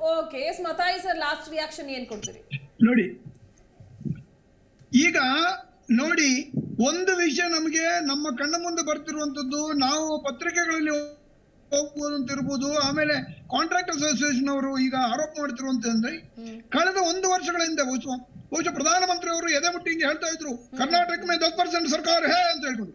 ಇವತ್ತು 40% ಸರ್ಕಾರ ಕರ್ನಾಟಕದಲ್ಲಿ, 50% ಸರ್ಕಾರ ಈಗ ನಾವು ಆರೋಪ ಮಾಡ್ತಾ ಇದ್ದಾರೆ. ಇದೆಲ್ಲ ನಿಲ್ಬೇಕು. ಆಮೇಲೆ ನಮ್ಮ ಜನರನ್ನು ನಾವೇ ರಾಜಕಾರಣಿಗಳು, ನಮ್ಮ ಜನರನ್ನು ಮೂರ್ಖರನ್ನಾಗಿ ನಾವು ಪರಿಗಣಿಸಬಾರದು. ಆಮೇಲೆ ಈ ಪ್ಯಾಕೇಜ್ ಡೀಲ್ಗಳನ್ನ ಅವರು ಖಂಡಿತವಾಗಿ ಅದನ್ನು ನಿಲ್ಲಿಸಬೇಕು. ಯಾವುದೊಂದು ಸಿವಿಲ್ ಕಾಂಟ್ರಾಕ್ಟ್ ವರ್ಕ್ ಅಂದ್ರೆ ಅದನ್ನು ಸಿವಿಲ್ ಕಾಂಟ್ರಾಕ್ಟರ್ಗೆ, ಸಿವಿಲ್ ಇಂಜಿನಿಯರ್ಸ್ಗೆ ಅಥವಾ ಸಿವಿಲ್ ವರ್ಕ್ ಅಲ್ಲಿ ಪರಿಣತರಾದವರಿಗೆ ಮಾತ್ರ ಅದನ್ನು ಕೊಡುವಂಗಿರ್ಬೇಕು. ಇಲೆಕ್ಟ್ರಿಕಲ್ ಕಾಂಟ್ರಾಕ್ಟರ್ ಆಗಿದ್ರೆ ಆ ವಿಷಯವನ್ನು ಇಲೆಕ್ಟ್ರಿಕಲ್ಗೆ ಸಂಬಂಧಪಟ್ಟವರು ಅದಕ್ಕೆ ಏನು ಕ್ವಾಲಿಟೇಟಿವ್ ರಿಕ್ವೈರ್ಮೆಂಟ್ಸ್ ಇದೆ, ಕಂಡೀಷನ್ಸ್ ಇದೆ, ಈ ಪ್ರೊಕ್ಯೂರ್ಮೆಂಟ್ ಮುಖಾಂತರ ಟೆಂಡರ್ ಕರೆದು ಕೊಡುವಂತದನ್ನ ಮಾಡಬೇಕು. ಬಿಟ್ರೆ ಇಲೆಕ್ಟ್ರಿಕಲ್ ವರ್ಕು, ಸಿವಿಲ್ ವರ್ಕು, ಆಮೇಲೆ ನಿಮಗೆ ಏನೋ ಗಾರ್ಬೇಜ್ ಇದೆಲ್ಲವನ್ನ ಸೇರಿ ಪ್ಯಾಕೇಜ್ ಮಾಡುವಂತದ್ರಿಂದ ಯಾವುದೇ ಒಂದು ಕೆಲಸದಲ್ಲಿ ಕೂಡ ನಿಮಗೆ ಪರಿಣತಿ ಇರುವಂತ ವ್ಯಕ್ತಿಗಳು ಅದನ್ನು ಮಾಡದೆ ಬರುವುದರಿಂದ ಅಲ್ಲಿ ಕಾಮಗಾರಿಗಳು ಕಳಪೆ ಆಗ್ತಾ ಇದ್ದಾವೆ. ಸರ್ಕಾರಕ್ಕೆ ಇದು ಗೊತ್ತಿದೆ, ಈ ಕಾಮಗಾರಿ ಕಳಪೆ ಖಂಡಿತ ಆಗ್ತದೆ ಅಂತ ಹೇಳುವಂತದ್ದು ಸರ್ಕಾರಕ್ಕೆ ಗೊತ್ತಿದೆ. ಆದ್ರೆ ಅವರಿಗೆ ಬೇಕಾಗಿರೋದು ಒಂದೇ ಪರ್ಸೆಂಟೇಜ್ 50. ಇನ್ನು ನೀವು ಇದನ್ನ ನೋಡಿ, ಇನ್ನು ಮುಂದುವರಿತಾ ಇದು 50-60% ಆದಾಗ ಕೆಲಸ ಎಲ್ಲ ಯಾವುದು ಗುಣಮಟ್ಟದ ಕೆಲಸಗಳು ನಡೆಯುವುದೇ ಇಲ್ಲ. ಆಮೇಲೆ ಈಗಾಗಲೇ ನಿಮ್ಗೆ ಗೊತ್ತಿದೆ, ಕರ್ನಾಟಕ ಬಹುಶಃ ಇಡೀ ದೇಶದಲ್ಲಿ ಕರಪ್ಷನ್ ಅಲ್ಲಿ ನಂಬರ್ 1 ಆಗಿದೆ. ಇಷ್ಟೆಲ್ಲ ಗೊತ್ತಿದ್ರು ಕೂಡ ಸರ್ಕಾರಕ್ಕೆ ಒಂದು ಇಷ್ಟು ಮಾನ ಮರ್ಯಾದೆ ಇದ್ರೆ ಈ ಖಂಡಿತವಾಗಿ ಇವ್ರು ಏನ್ ಮಾಡ್ಬೇಕಿತ್ತು ಅಂತ ಹೇಳಿದ್ರೆ ಈ ಪದ್ಧತಿಯನ್ನ ಅವೈಜ್ಞಾನಿಕ ಪದ್ಧತಿ ಬದಿಗಿಟ್ಟು ನಿಜವಾದ ತಮ್ಮ ಅಭಿಪ್ರಾಯ ಏನು, ಕಣ್ಣಿನ ನೋವು ಬಂದ್ರೆ ಐ ಡಾಕ್ಟರ್ ಹತ್ರನೇ ಹೋಗ್ಲಿ, ಕಿವಿ ಮೂಗಿನ ಗಂಟ್ಲು ನೋವು ಬಂದ್ರೆ ಅಂತಹ ENT ಡಾಕ್ಟರ್ ಸ್ಪೆಷಲಿಸ್ಟ್ ಅನ್ನೇ ರೆಫರ್ ಮಾಡ್ಲಿ ಅನ್ನೋದು ತಮ್ಮ ಒಂದು ವಾದ. Exactly thank you sir, thank you. Yes Rakshit ಅವರೇ, ಲಾಸ್ಟ್ ರಿಯಾಕ್ಷನ್ ಏನ್ ಕೊಡ್ತೀರಿ? ಮೇಡಮ್, ನಾನೊಬ್ಬ ಸಾಮಾನ್ಯ ನಾಗರಿಕನಾಗಿ ನನಗ್ ಬೇಕಾಗಿರೋದು ಬೇಸಿಕ್ ನೀಡ್ಸ್ ಮೇಡಮ್. ಒಳ್ಳೆ ರಸ್ತೆ ಬೇಕು, ಒಳ್ಳೆ ಗಾಳಿ ಬೇಕು, ಒಳ್ಳೆ ಬೆಳಕು ಬೇಕು, ಒಳ್ಳೆ ಲೈಟ್ ಬೇಕು. ನನ್ನ ವೆಹಿಕಲ್ ನನಗೆ ಆಕ್ಸಿಡೆಂಟ್ ಆಗದೆ ಇರೋ ರೀತಿ ನಾನು ಜಾಗರೂಕತೆಯಿಂದ ಓಡಾಡತಕ್ಕಂತ ಒಂದು ಪರಿಸರ ನಿರ್ಮಾಣ ಮಾಡಬೇಕು. ಅದನ್ನ BBMP ಮಾಡುತ್ತೋ ಸರ್ಕಾರ ಮಾಡುತ್ತೋ ಅದ್ರ ಜವಾಬ್ದಾರಿ ಅಂತೂ ಆಡಳಿತ ಸರ್ಕಾರದ ಜವಾಬ್ದಾರಿ ಆಗಿರುತ್ತೆ. ನಾವು ಈ ಸರ್ಕಾರನ ಕೇಳ್ಕೊಳ್ತಾ ಇರೋದಷ್ಟೇ, ಅಟ್ಲೀಸ್ಟ್ ನಿಮ್ಗೆ ನಿಮ್ಮ ಯೋಗ್ಯತೆಗೆ ನೀವೇನು ಬೇರೆ ಬದುಕುವ ದಾರಿಯನ್ನಂತೂ ನೀವು ಇಲ್ಲಿನ ಮಕ್ಕಳಿಗೆ, ಕನ್ನಡ ನಿನ್ ಮಕ್ಕಳಿಗೆ ಏನು ಕೊಟ್ಟಿಲ್ಲ. ಅಟ್ಲೀಸ್ಟ್ ಬೇಸಿಕ್ ಫೆಸಿಲಿಟೀಸ್, ಒಳ್ಳೆ ಮೋರಿ, ಸ್ವಚ್ಛವಾದಂತ ಗಾಳಿ, ನೀರು, ಕುಡಿಯೋ ನೀರು, ಒಂದು ರಸ್ತೆ, ನಮ್ಮ ಮಕ್ಕಳು ಸುರಕ್ಷಿತವಾಗಿ ಓಡಾಡತಕ್ಕಂಥ ಒಂದು ರಸ್ತೆಗಳನ್ನ, ಗುಂಡಿ ಮುಕ್ತವಾದಂತಹ ಒಂದು ರಸ್ತೆಯನ್ನ ಕೊಡಿ. ಅಷ್ಟನ್ನ ನೀವು ಗುತ್ತಿಗೆದಾರರಿಂದ 50% ತಗೋತಿರೋ, 30% ತಗೋತಿರೋ ಜನ ದಯವಿಟ್ಟು ಬುದ್ಧಿವಂತರಾಗಿ ಯಾರು ನಮಗೆ ಸುರಕ್ಷತೆಯನ್ನ ಕಲ್ಪಿಸ್ಕೊಡ್ತಾರೋ ಅಂತವರಿಗೆ ಓಟ್ ಹಾಕಿ ದಯಮಾಡಿ ಅಂತ ಸರ್ಕಾರವನ್ನು ಆರಿಸ್ಕೊಳ್ಬೇಕಾಗಿರ್ತಕ್ಕಂಥದ್ದು ನಮ್ಮೆಲ್ಲರ ಆದ್ಯ ಕರ್ತವ್ಯ ಆಗಿರ್ತದೆ. ಇನ್ನು ಮುಂದೆ ಜನರು ಎಚ್ಚೆತ್ತ ಆಗೋಣ ಅನ್ನತಕ್ಕಂಥದ್ದನ್ನ ಈ ಮೂಲಕ ಹೇಳ್ತೀನಿ. Fine, okay, thank you sir. Yes, last reaction ಏನು ಹೇಳ್ತೀರಾ ಸರ್ ಸರ್ಕಾರಕ್ಕೆ? ನಾನು ತಮ್ಮ ಮೂಲಕ ಮಾನ್ಯ ಕಮಿಷನರಲ್ಲಿ ಕೇಳ್ಕೊಳ್ಳೋದೇನು ಅಂದರೆ, ಈ ಟೇಬಲ್ಗಳನ್ನು ಕಡಿಮೆ ಮಾಡಿ, ಅದಕ್ಕೆಲ್ಲದಕ್ಕಿಂತಲೂ ಮುಖ್ಯವಾಗಿ ಈ ಪ್ಯಾಕೇಜನ್ನು ಆದಷ್ಟು ತುಂಬ ಅಂದರೆ ಕನಿಷ್ಠ 1 ಕೋಟಿ ಒಳಪಟ್ಟಾಗಿ ನೀವು ಪ್ಯಾಕೇಜನ್ನು ಮಾಡಿ ಎಲ್ಲ ವರ್ಗದ ಗುತ್ತಿಗೆದಾರರಿಗೆ, ಎಲ್ಲ ವರ್ಗದ ಗುತ್ತಿಗೆ, ಯಾಕೆಂದರೆ ನೀವು ಲೈಸೆನ್ಸ್ ಕೊಡ್ತಾ ಇದ್ದೀರಾ, ಆ ಕೊಟ್ಟವ್ರಿಗೆ ಅನ್ಯಾಯ ಯಾಕೆ ಮಾಡ್ತೀರಾ? ಅವ್ರಿಗೂ ಏನಾದರೂ ಒಂದು ವ್ಯವಸ್ಥೆ ಕಲ್ಪಿಸ್ಕೊಡ್ಬೇಕಾಗಿದ್ದು ನಿಮ್ಮ ಅದು ಜವಾಬ್ದಾರಿನೂ ಇರುತ್ತೆ. ಅದಕ್ಕೆ 1 ಕೋಟಿ ಒಳಪಟ್ಟು ನೀವು ಕಾಮಗಾರಿಗಳನ್ನ ಮಾಡಿಕೊಂಡು ನೀವು ಪ್ಯಾಕೇಜ್ ಮಾಡಿ ಅನುಕೂಲ ಏನು ಅಂದರೆ, ಈಗ ನೋಡಿ, ಈಗ ಫ್ಲೈಓವರ್ ಇದೆ ಅಥವಾ ಯಾವುದೋ ಒಂದು ದೊಡ್ಡ ಬಿಲ್ಡಿಂಗ್ ಇದೆ, ಅದನ್ನೆಲ್ಲ ಪ್ಯಾಕೇಜ್ ಮಾಡ್ಕೊಂಡು ಹೋಗಿ, ನಾವೇನು ಬೇಡ ಅಂತ ಹೇಳಿದಿಲ್ಲ. ಬೃಹತ್ ವರ್ಕ್ಗಳನ್ನ ನಾವು ಅದನ್ನ ನೋಡಿ, ಅದು ಅವೈಜ್ಞಾನಿಕ ಮತ್ತೆ ಬುದ್ಧಿ ಇಲ್ದವ್ರು ಮಾಡೋ ಕೆಲಸ ಅದು. ಯಾರು ಬುದ್ಧಿ ಬೇಕು ಅಂತ ಯಾವುದೋ ಒಂದು ನೀವು ಹಣ ಮಾಡೋ ಅಂತ ಭ್ರಷ್ಟಾಚಾರಕ್ಕೋಸ್ಕರನೇ ರೂಪಿಸ್ಕೊಂಡಿರೋ ಅಂಥ ವ್ಯವಸ್ಥೆ ಅಂತ ನಾನು ಈ ಮೂಲಕ ತಮ್ಮಲ್ಲಿ ಹೇಳ್ತೀನಿ. ಕಮಿಷನರ್ ಅವ್ರಿಗೂ ಮಾನ್ಯ ಸರ್ಕಾರದ ಹತ್ರ ತಾವು ಇದ್ರ ಬಗ್ಗೆ ಮನದಟ್ಟು ಮಾಡಿ ದಯವಿಟ್ಟು ನೀವು ಈ ಪ್ಯಾಕೇಜಿಂದ ಹೊರಗೆ ಬನ್ನಿ. ಅದು ಸರ್ಕಾರದಿಂದ ಬರುವಂಥ ಅನುದಾನಗಳನ್ನೇ ನೀವು ಪ್ಯಾಕೇಜ್ ಮಾಡ್ತೀರಾ ಅಂದರೆ ಇದು ಪ್ರಶ್ನೆಗಳು, ಹಲವು ಪ್ರಶ್ನೆ ಉಟ್ಕೊಳ್ಳುತ್ತೆ. ನಮ್ಮಂಥ ಗುತ್ತಿಗೆದಾರ ಸಣ್ಣ ಗುತ್ತಿಗೆ ಅನ್ಯಾಯ ಆಗ್ತಾ ಇದೆ. ಅದಕ್ಕೆ ಆಸ್ಪದ ಕೊಡಬೇಡಿ, ದಯವಿಟ್ಟು ಇದನ್ನ ಸರಿಪಡಿಸಿ ಅಂತ ನಾವು ಕೇಳ್ಕೊಳ್ತೇವೆ. ಎಸ್, ಮೂವರಿಗೂ ಕೂಡ ಇದೊಂದು ವಿಶೇಷ ಚರ್ಚಾ ಕಾರ್ಯಕ್ರಮದಲ್ಲಿ ಭಾಗಿಯಾಗಿದ್ದಕ್ಕೆ ಧನ್ಯವಾದಗಳು. ಎಸ್ ವೀಕ್ಷಕರೇ, ನೋಡಿದ್ರಲ್ಲ ಇವತ್ತಿನ ಕಾರ್ಯಕ್ರಮದಲ್ಲಿ ಒಂದು ಚರ್ಚೆ ಯಾವ ರೀತಿಯಾಗಿ ಅಂದರೆ, ಒಂದು ಕಡೆ ಗಮನಿಸಬೇಕಾಗತ್ತೆ ಜನಕ್ಕೆ ಆಗ್ತಿರುವಂಥ ಅನ್ಯಾಯ ಏನು, ಇದರಿಂದ ಗುತ್ತಿಗೆದಾರರಿಗೂ ಕೂಡ ಅನ್ಯಾಯ ಆಗ್ತಾ ಇದೆ. ಜೊತೆಗೆ ಹಾಕಿದ್ದಂತಹ ಹಣಕ್ಕೆ ಸಂಬಂಧಪಟ್ಟಾಗಿ ಒಂದು 50% ಕೂಡ ನಮ್ಗೆ ಪಾಲಕ್ ಸಿಗ್ತಾ ಇಲ್ಲ ಅಂತ ಆದರೆ, ಸಾಕಷ್ಟು ವರ್ಷಗಳ ಕಾಲ ಕಾಯ್ತೀವಿ, ನಮ್ಮ ಮನೆ ಮಠವೆಲ್ಲ ಎಲ್ಲವನ್ನ ಅಡ ಇಟ್ಟು ದುಡ್ಡನ್ನ ತೆಗೆದುಕೊಂಡು ಬಂದು ಕಾಮಗಾರಿಗಳ ಮೇಲೆ ಹಾಕ್ತೀವಿ. ಸೊ ಇಲ್ಲಿ ಹಾಕಿದ್ರು ಏನು ಪ್ರಯೋಜನ ಆಗ್ತಿದೆ? ಪ್ಯಾಕೇಜ್ ಸಿಸ್ಟಮ್ನಿಂದ ಸಣ್ಣ ಪುಟ್ಟ ಗುತ್ತಿಗೆದಾರರಿಗೂ ಕೂಡ ಅನ್ಯಾಯ ಆಗ್ತಿದೆ ಅನ್ನೋದು ಇಲ್ಲಿ ಗುತ್ತಿಗೆದಾರರ ಒಂದು ಅಳಲು. ಇನ್ನು ಮುಂದಾದರೂ ಸರ್ಕಾರ ಈ ಬಗ್ಗೆ ಗಮನ ಹರಿಸಲಿ, ಜನಕ್ಕೆ ಅನುಕೂಲ ಆಗುವಂತಹ ರೀತಿಯಲ್ಲಿ ಯೋಜನೆಗಳನ್ನು ರೂಪಿಸಲಿ, ಅನುದಾನಗಳನ್ನು ಬಿಡುಗಡೆ ಮಾಡೋದ್ರ ಜೊತೆಗೆ ಗುತ್ತಿಗೆದಾರರ ಕಡೆ ಕೂಡ ಗಮನ ಹರಿಸಲಿ ಅನ್ನೋದು ನಮ್ಮ ಆಶಯ ಕೂಡ. ಇದಾಗಿತ್ತು ಈ ಹೊತ್ತಿನ ವಿಶೇಷ ಚರ್ಚಾ ಕಾರ್ಯಕ್ರಮ. ನೋಡ್ತಾ ಇರಿ ಜೀ ಕನ್ನಡ ನ್ಯೂಸ್, ಸತ್ಯವೇ ಸುದ್ದಿಯ ಜೀವಾಳ.